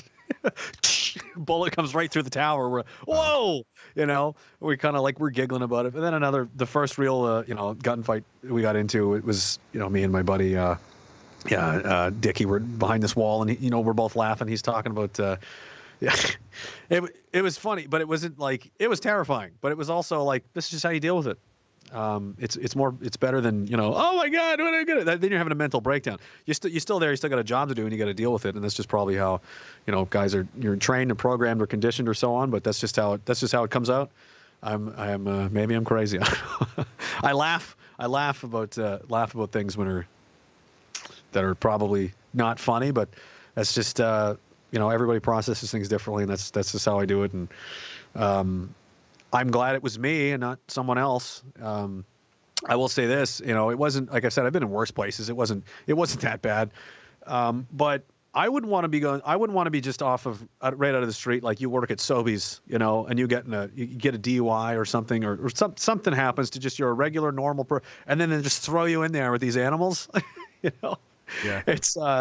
It would be a shock, a culture. I mean, there's no privacy whatsoever. There's no doors on the toilets. There's no shower, nothing. It's just wide open all the time.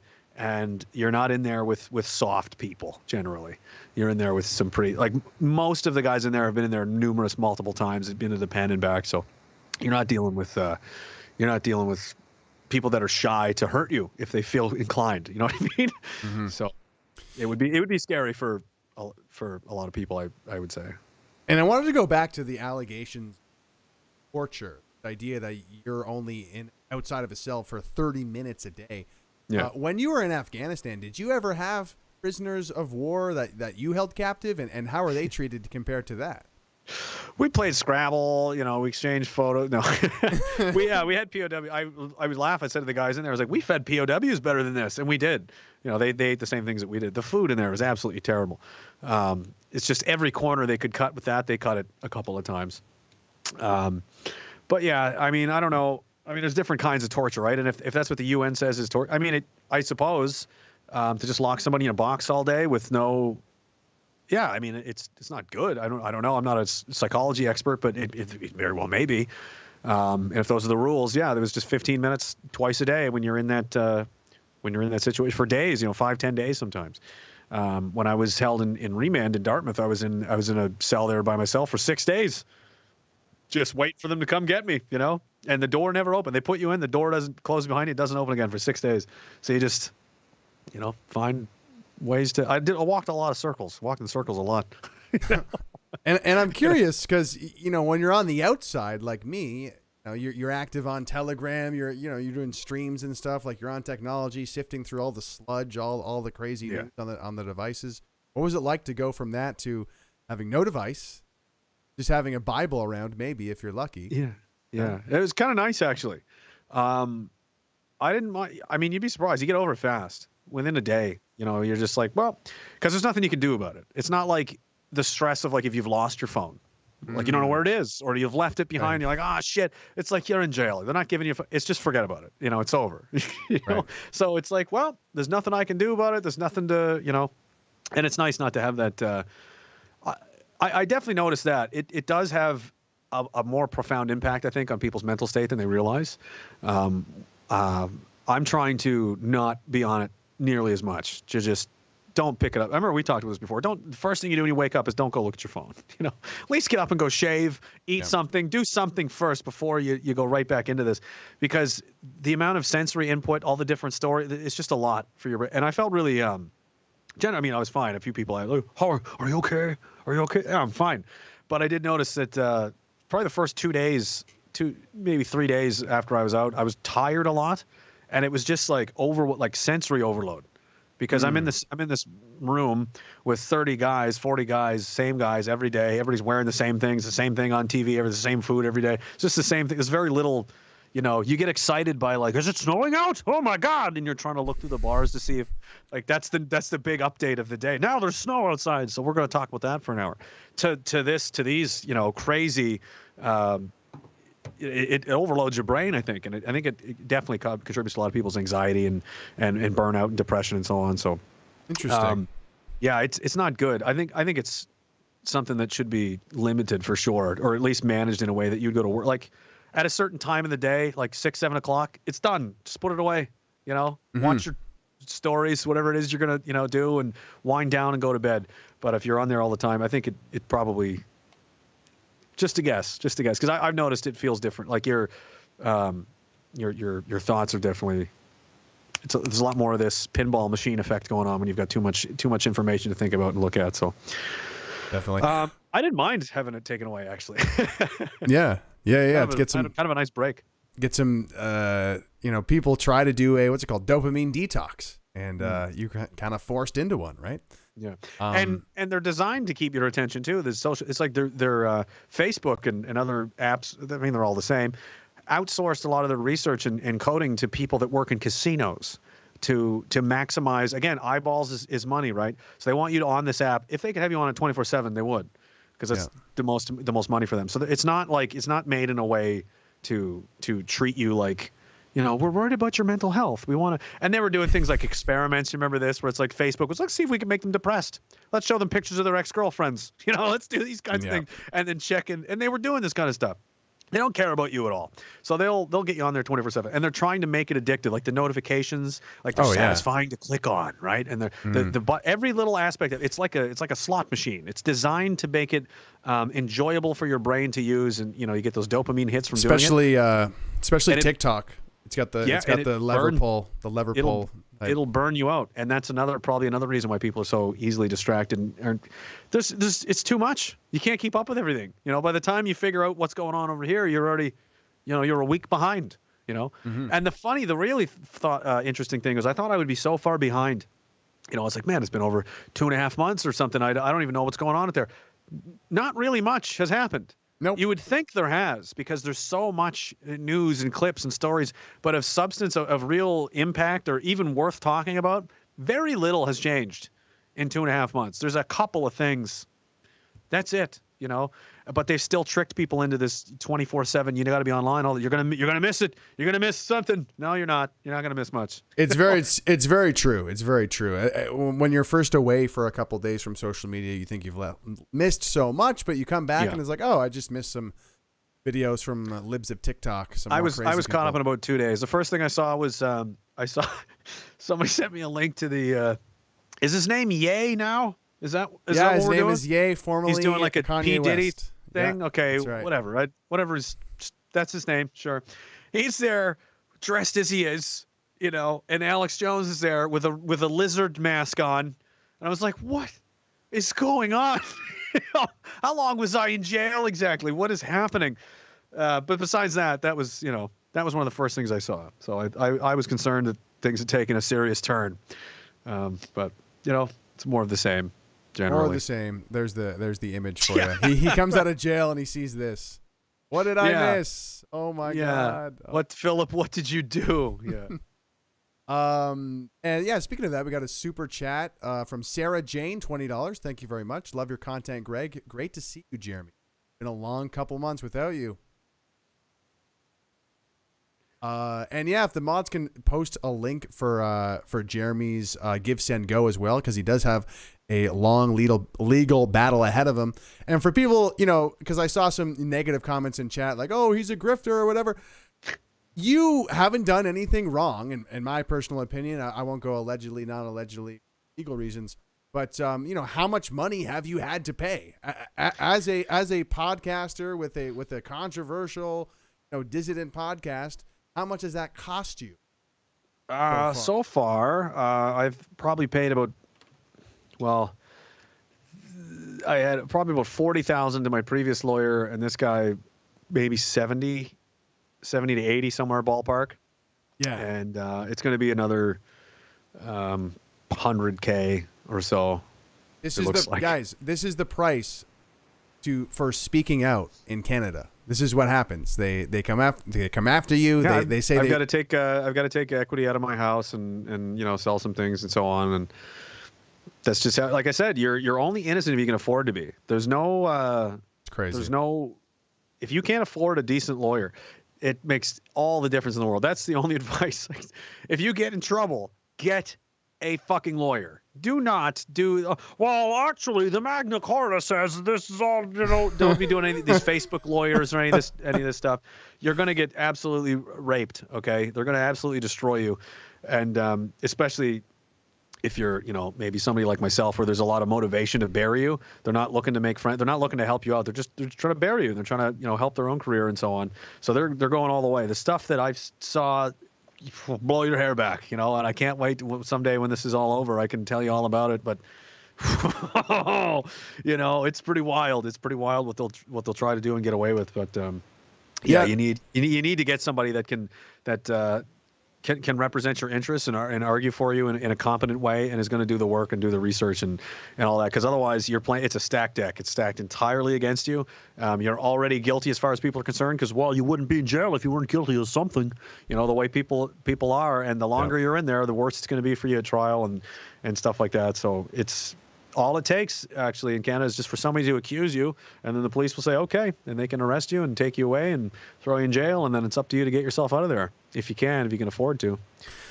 Yeah, so make sure you do donate to Jeremy if you can, because he has a long legal battle ahead of him. On the plus side, he has an amazing guy fighting for him. Shouts out to Sharif Foda. I was, hopefully I'm allowed to say this, I was able to tune into one of your bail hearings. I wouldn't say anything about it. It's all publication ban. Right. Well, he definitely is a great guy, like a great investment. He knows what he's doing. So, the money is going to a good place, right? So, yeah. So I want to be respectful of your time here. We've been at it for an hour and a half, Jeremy. Yeah, no problem. You got some time? Oh yeah. I'm just sitting around grifting. Yeah, right. I wanted to bring up all people. I wanted to bring up this. I don't want to put you on the spot, but somehow I have a lot to say about it. But and I guess I'll just say, I've been thinking about that situation of you make this joke on a late night stream and it just kind of gets thrust into the spotlight and everybody's watching this out of context joke and, trying to derive your entire character from it. And it was really messed up to see because, I think if you have the proper context for the joke, I actually think it's a funny joke. I think it's something that's controversial. It's crazy. It's kind of like your brand of dark humor. But, what ended up happening is Small PP wanted a lot of people to see this joke, apparently. He's like, I'm going to tweet about this joke so more people find it, I guess. And it just seemed to intentionally take it out of context. And not only that, it was like, I'm not going to, even though this guy calls himself a comedian, even though this person was praising my wife earlier in this stream where he makes this joke, I'm actually not going to give him the benefit of the doubt, and I'm actually going to assume that this might be a threat to my wife. And so many people, unfortunately, took that cue and ran with it and immediately thought, wow, that character, this is who he really is.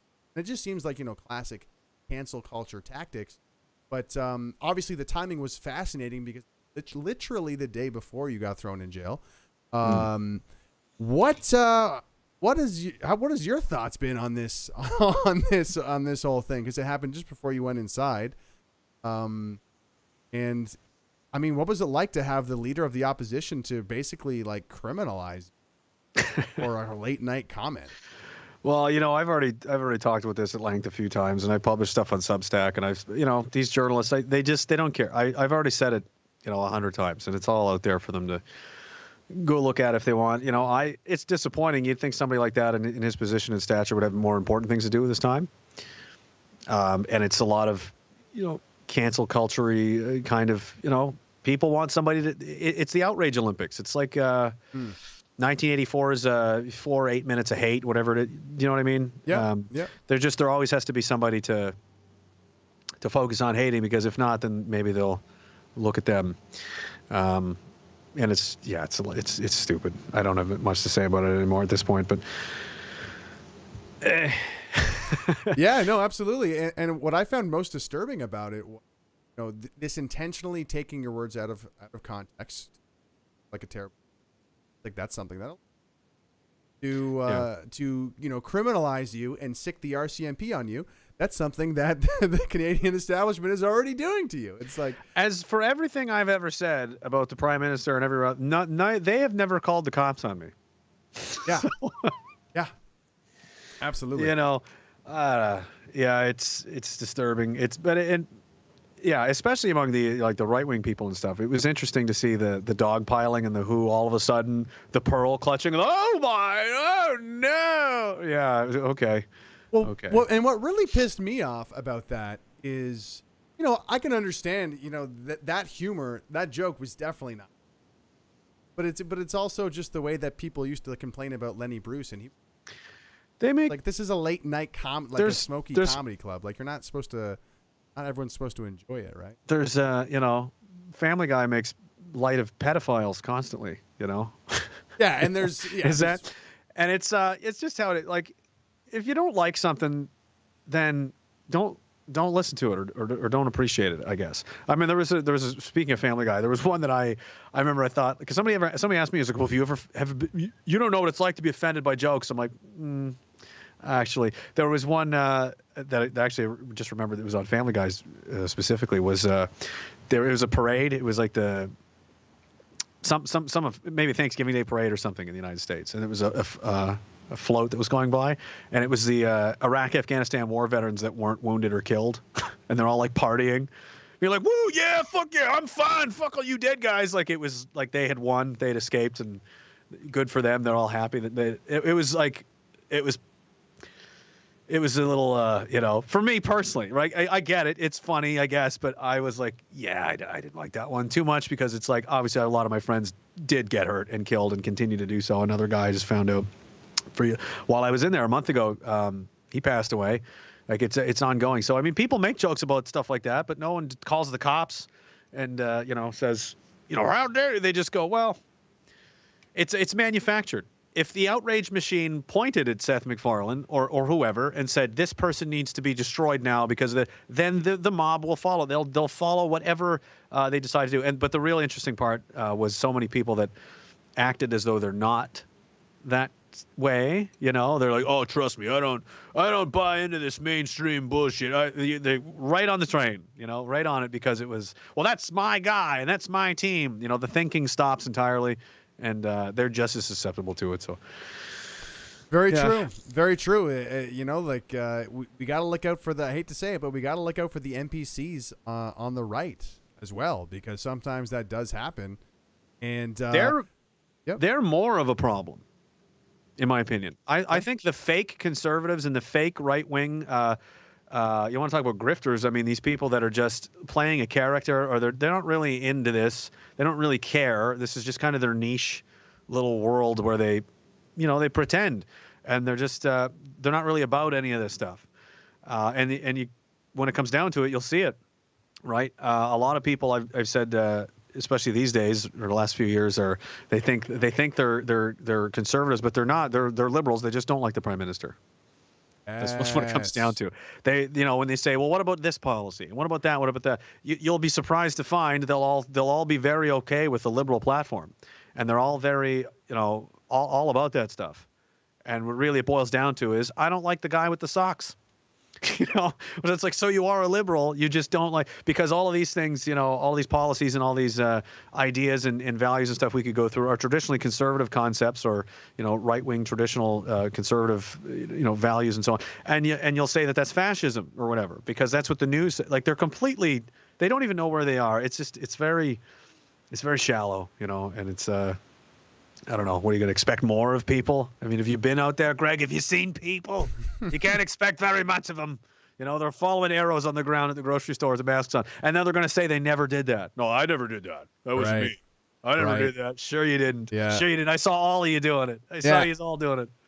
And I'm Pierre Poilievre, and I've always stood up against mandates all the time. I never endorsed that. Yeah, okay, buddy. And it's like surfing. He's a great surfer.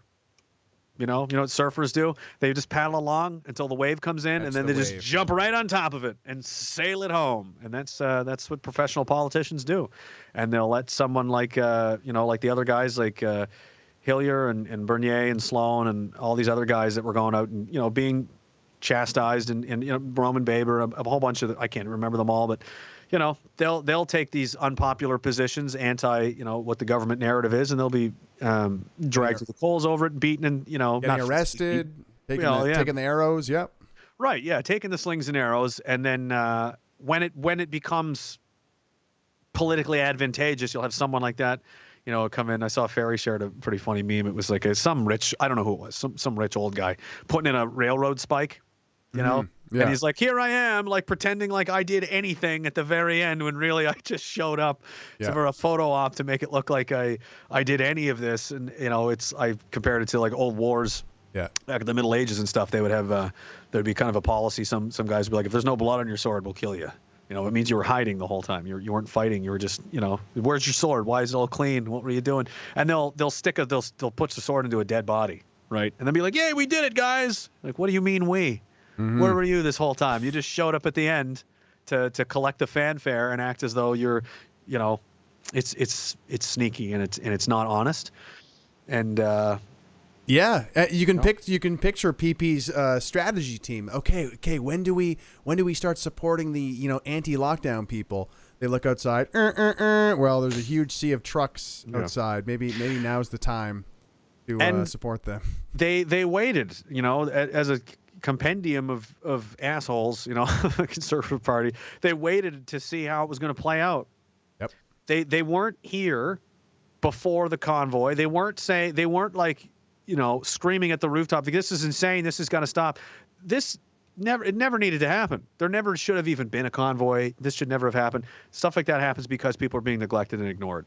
Yep. And it was their job to represent the interests of these people, and rather than do so, they sat down, shut their mouths, and said, we're all in this together, which they're not. The peer group, the political class is all in it together, but nobody's speaking on behalf of these people, so you've got millions of people that feel ignored and neglected, and waited for the pot to boil over, and then wait and see which way the ball's going to land on the roulette table, and then at the last second act like you were always here. They're just taking advantage of it.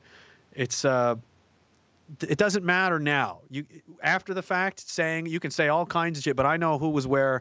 I knew where everyone was standing when it was risky to do it, and there was no guarantee of how it was going to. I knew where everybody who was who back in February, right? Because that was when you put it all on the line and show me what you believe. Show me what you're willing to put your beliefs on the, you willing to put your career on the line? Some people did.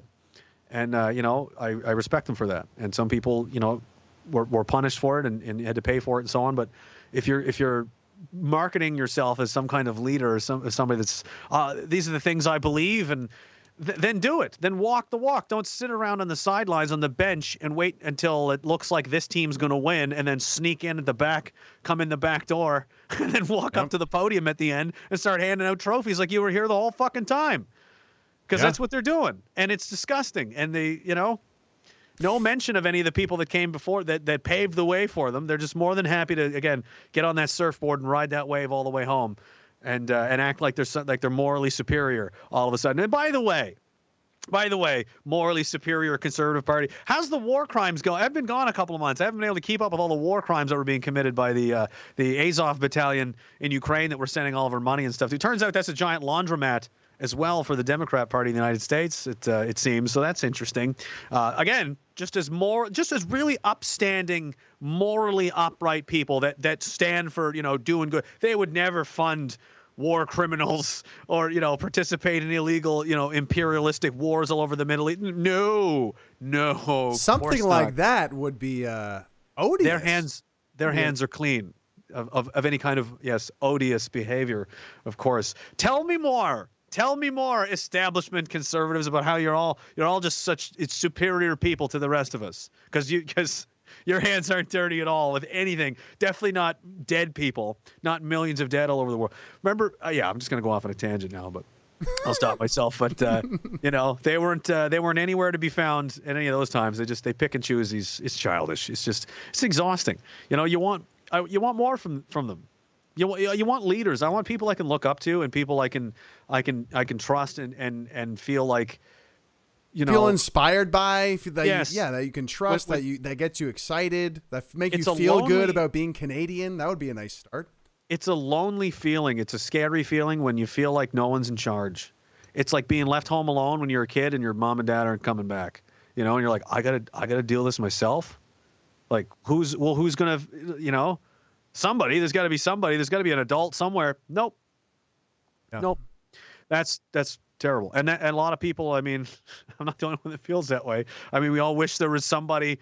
That's why when you get people like a Trump character or something, they just gravitate right into that, because they're so hungry and desperate for anyone that sounds like they can fix anything and get things done, and project some kind of confidence and move the ball down the field, that they'll get behind anybody at this point. And that's scary too. Because who's coming down the road? I mean, now, you know what? I'll say this right now. If Trump's is he running this election? He's not going to be extreme enough for his own base. He's old news. They want more now. They want more, because it's just getting worse. Right? So yeah, no, I think you're absolutely right. It is going to be interesting to see what happens in the States between DeSantis, Trump, and now Ye breaking onto the scene. But I want to focus on Canada, because Canadians always get way too caught up in States much. I feel like there's kind of a growing disconnect between what the convoy was about and like the values in the convoy and the people at the convoy wanted versus what PP is selling now. Because I feel like he does the very bare minimum to appeal to the Freedom Convoy people. He'll say a comment here about the World Economic Forum. He'll say a comment here about keeping us free. But from what I can tell, it feels like his value system is like that of an accountant, which is, we're going to save you money. We're going to worry about money. And that is the only thing that is, that's the foundation of what this guy believes in. And I'm like, I'm sorry, that is not enough to drive a conservative movement anywhere. That's, they lost the last couple because no one was inspired to get off the couch and help them. Why? There's nothing real. It gets you fired up there. And that's right now, that's what people are concerned about, because everybody's broke. The interest rate just went up today another 50 basis points, right? Like it's just going to keep getting worse. And at least, to their credit, he was pointing this out for a while that this was happening. But I mean, anybody with a dog's sense of an ability to understand how, when you max out the credit card, the bills will come and they will be expensive. And, it's just that's what he's trying to get elected. They're all trying to get elected. It's just all a big game. If it was something else that people were upset about, it would be something else. They'll just go where the people are, what they care about, and what's upsetting them at the time. They're manipulating. So it's backwards. The politicians are downstream of us as a collective, as a culture. If for whatever reason, if you could just snap your fingers tomorrow and everybody in Canada was just obsessed, we need to get rid of Adidas. Adidas has to be gone and forever. You're not going to see, if that's generally what all people wanted, just bear with me. You're not going to see these politicians come out and go, oh, yes. No, they're not going to say, that's so crazy. Why? This makes no sense. They're just going to go, I too also hate Adidas. They will just go wherever the people go because they need the votes and they want to get in power and they want to keep making that money and they want to keep the gravy train going. It doesn't even matter if it makes sense. It can be complete nonsense, complete insanity. Everybody, we're all going to issue everyone teddy bears that they have to keep alive or else, and they're going to be vaccinated. Yes, I too support the teddy bear operation. It would go on and on and on. It doesn't matter. So it's really our own fault. People can blame these guys, and it's like, well, look what kind of a society we have. What are our values? Sports ball and nonsense. And I mean, is it any surprise we have these empty-headed, empty suit dummy people with no soul? With no drive. I mean, that's what you asked for. You don't care. We put nothing into it, so we get nothing back. You know, we're not demanding people of high character. We're not demanding high standards. We're not demanding and holding their feet to the fire and holding people accountable for these things. And when, you know, so you get what you deserve. And that's the price of apathy, and that's the price of, you know, not caring very much about anything but yourself and, you know, your own narcissistic little bubble for the last 20 years. That's what you get for leaders. You know, if you had a bunch of people that were like, no, we demand, you know, we want some serious people to do some, then you would get serious leaders. But until Canada decides it wants to be a serious country, it's going to continue to have unserious, you know, clownery as, you know, leadership. Yeah. Yeah. Why is Canada in such a poor state? Well, in a phrase, we reelected blackface twice. That's why. That's why we're in such a state here. But I do want to wrap it up in the next 10 minutes. But let's talk about, you know, solutions for, because that's a question that people always talk about. Hey, you know, is there a political solution? What can I do? And I just want to tell a quick story based on your community that was built around your podcast, Diagolon, which is just that's what it is. Diagolon is a community around your podcast. We don't actually worship goat figurines, okay? And I do want to, but I do want to say that it's an audience of people. You know what I mean? Yeah. But they invited me. Someone from your community invited me to like a Christmas dinner last year around this time, and this was when if you were unvaccinated, it was like not a fun time to be, especially in Ontario. But yeah, it was a potluck. It was an amazing time. It was an amazing time. And along with that, people were making connections when it comes to, you know, some people had connections with different farms and different like sources for local foods and things like this.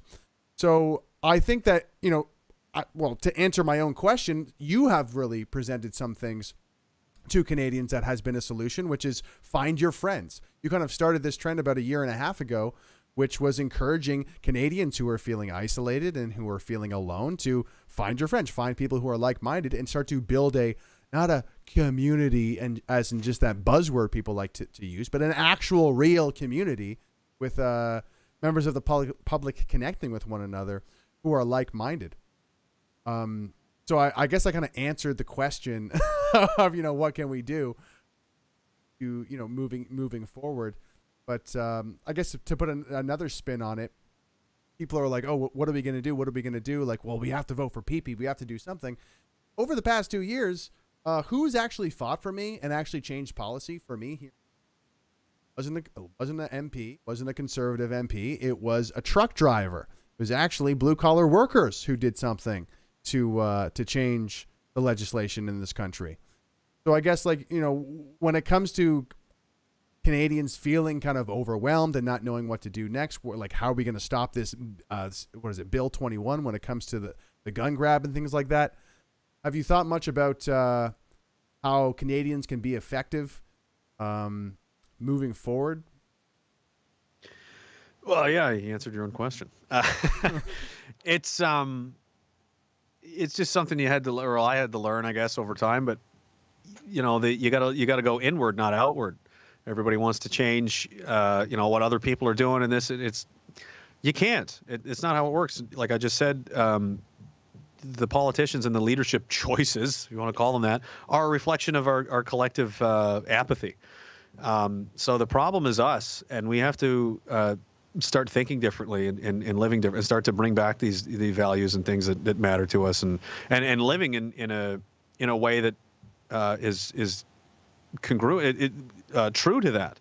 It's not enough to say, you can say all kinds of things you want on the internet all day, but then if you just go right back to living the same way and consuming all the same garbage and you know, being just a slave, a slob, you know, nothing's going to change.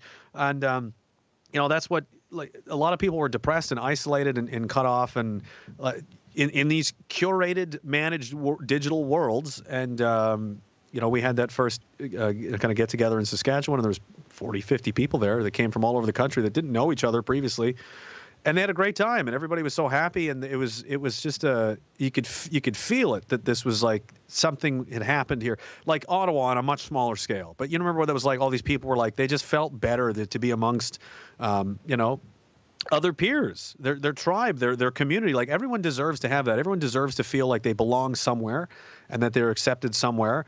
And it doesn't matter who you are. There's a community for, I mean, there's furries, for God's sakes, you know, there's people that dress up as animals, whatever. whatever, you know what I mean? But there's people that, think and feel about things a certain way like we do. And why aren't we doing it? No one's going to hold your hand and do it for you. So I'm like, well, go find them. They're around.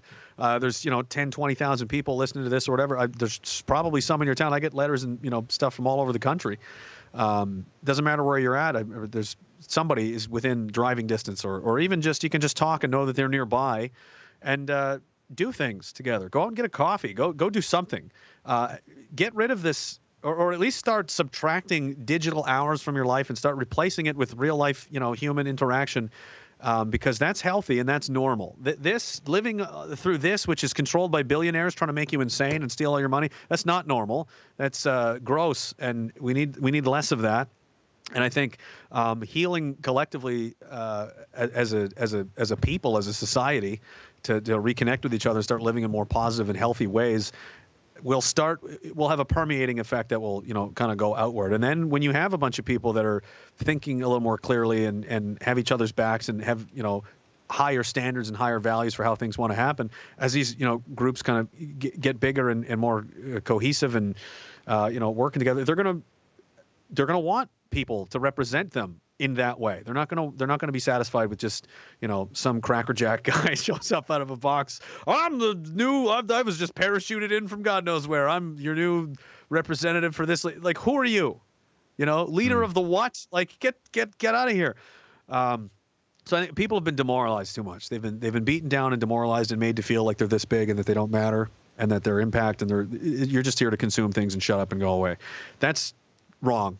It's very wrong and it's very incorrect. And when if you can rebuild people and build them from the ground up and make them proud of themselves again, make them be, I'm not a piece of garbage. I matter. I exist, and my life is not meaningless. And I do deserve to have my issues, represented fairly and people to represent me in these kinds of things, and not be this browbeaten, scared little dog that's afraid to get off the couch and just hides in the house all day. So, we'll start working. This is going to take 100 years to fix, maybe, but it's, how do you move a mountain one rock at a time or something, right? So, that's what I think is the primary thing we should be doing is working on ourselves and fixing it, and go out and have communities like that, because the state's not going to help you. These people are not here to be your friend and not help you. So if you're going into the future alone, it's going to be cold and dark, and you're probably not going to do well. So there's a lot of us, clearly, as Ottawa demonstrated, there's millions and millions of people that have a lot of concerns and about the future and so on. So hey, if the institutions and mechanisms and infrastructure we have now isn't going to be there for you, then you need to figure that out. So you need to, find some friends and try and make yourself as insulated from these factors as possible.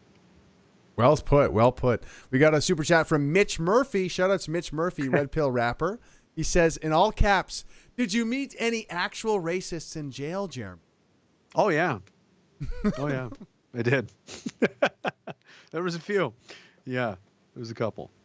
Okay, so I just want to say before we go, you are such an inspiration to me, Jeremy. You're a Canadian veteran. And then not only that, you came home from Afghanistan and you became a really good broadcaster. You're a hilarious, entertaining guy. And then on top of that, you're being persecuted by the state apparatus, and you're even getting better at, lawfare. Like you're kind of getting into the whole, here's the evidence, like that's libel, that's this, I need to figure out. I learn fast. Yeah. Yeah, but you're stacking up all these skills and you're taking it with so much grace and pizzazz, and it's super inspiring. But, what's coming next? Or in another way, is there anything you've learned from this last chapter of being thrown in jail for having a popular podcast, as it were? What have you any lessons to take away from this, and kind of like, has your mindset changed moving forward? I mean, you're wearing a suit on stream. That's kind of, is that not? Well, I was at the bank earlier, but yeah, hey, if I don't know, they're clearly taking this pretty seriously.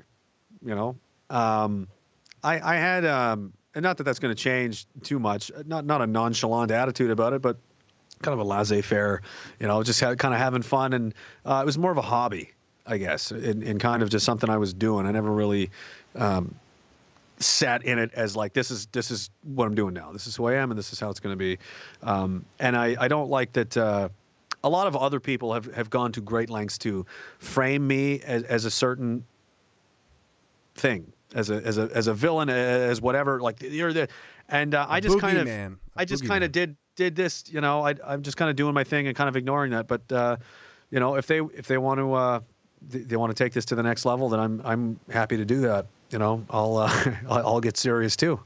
But yeah, I'm going to continue doing what I do going forward, and probably put some more hours in than usual, and because I enjoy it. I like doing it, but more importantly, I like seeing to see how much it meant to so many people. It would be a crime to stop. It would be, if anybody gets anything positive out of it, it gets them through the week. It does anything for them at all. That I can do that. I can provide something for someone that makes their life a little bit easier, a little bit better. I mean, I have to. It's I would feel like an ass. What else am I doing? What else am I gonna do? I can only stack this wood so many times, Greg. I got nothing else to do. So it's an honor. Like I said, it's an honor and a privilege to be able to. I guess this is what I'm doing, is just I speak for some people that can't, for numerous reasons, because of their employment, their situation, whatever, or they just can't find the words, or they're just not good at it. They don't. I can't do a lot of things very well. Like I even the wood is not. I'm waiting for people to criticize that. It's not stacked right. I know I'm terrible at a lot of things, but I'm pretty good at this. I'm pretty good at shooting my mouth off. So if that's what I've discovered I can do for people and help them with that, then of course I'm going to continue to do it. You certainly have the gift of gab. I can't speak for everyone, but I'm super excited to see where you go from here, and I'm excited to tune into the Rage Cast sometime soon, hopefully. We do have one last super chat here. Mario Russo says, just a hello from Brazil. I, a Brazilian Canadian, was there during the convoy, came here because didn't want to deal with the COVID BS from JT this winter. Absolutely, brother. All right, so before we go, just one last reminder. Jeremy has spent so much money already fighting this legal battle, and it's going to be ongoing. So if you would please check out his legal defense fund. I believe there's a couple links going around. There's this one. There's also the ungovernable link, which is essentially going to be a stream coming up later this month. I guess 10 days from now, December 17th. It's going to be a 12-hour stream fundraiser for Jeremy Mackenzie, and also celebrating the Diagolon community, all the friends we've made along the way. Yeah, and of course, go to the website ragingdissident.com to find all of his links. Anything else you want to say before we get going here? Just thanks to you yourself and everybody else. There's a bunch of them in the chat. I glanced over a couple times, and for setting that up, for everything you guys have done. It's you guys are rock stars to me. The amount of support and love and encouragement I've gotten from you guys has just been. I owe you a lot. I got a lot of work to do to live up to the high bar that I've set for myself, because I think you guys are all amazing, some of the best people I've ever met. And this is as crazy as the last couple of years has been. It's brought me a lot of really, really great, good people, and it's an honor and a privilege, like I said, to entertain you guys and do anything for you. So I owe it to you to be as good as I can and do as good of a job as I can to make up for everything you guys have done for me. So thank you so much. I appreciate it from the bottom of my heart. Thank you, Jeremy Mackenzie, Canadian legend and future King Canada. Thanks for Empire. It's an evil empire. I'll kill everybody. Thanks, Greg. Yeah, thanks for coming on, man, and thanks for watching, everybody. Like, share, and subscribe. All that fun stuff. There are links for me. Really send it to Jeremy. He's fighting the beast. Yeah, we will talk to you soon. Later.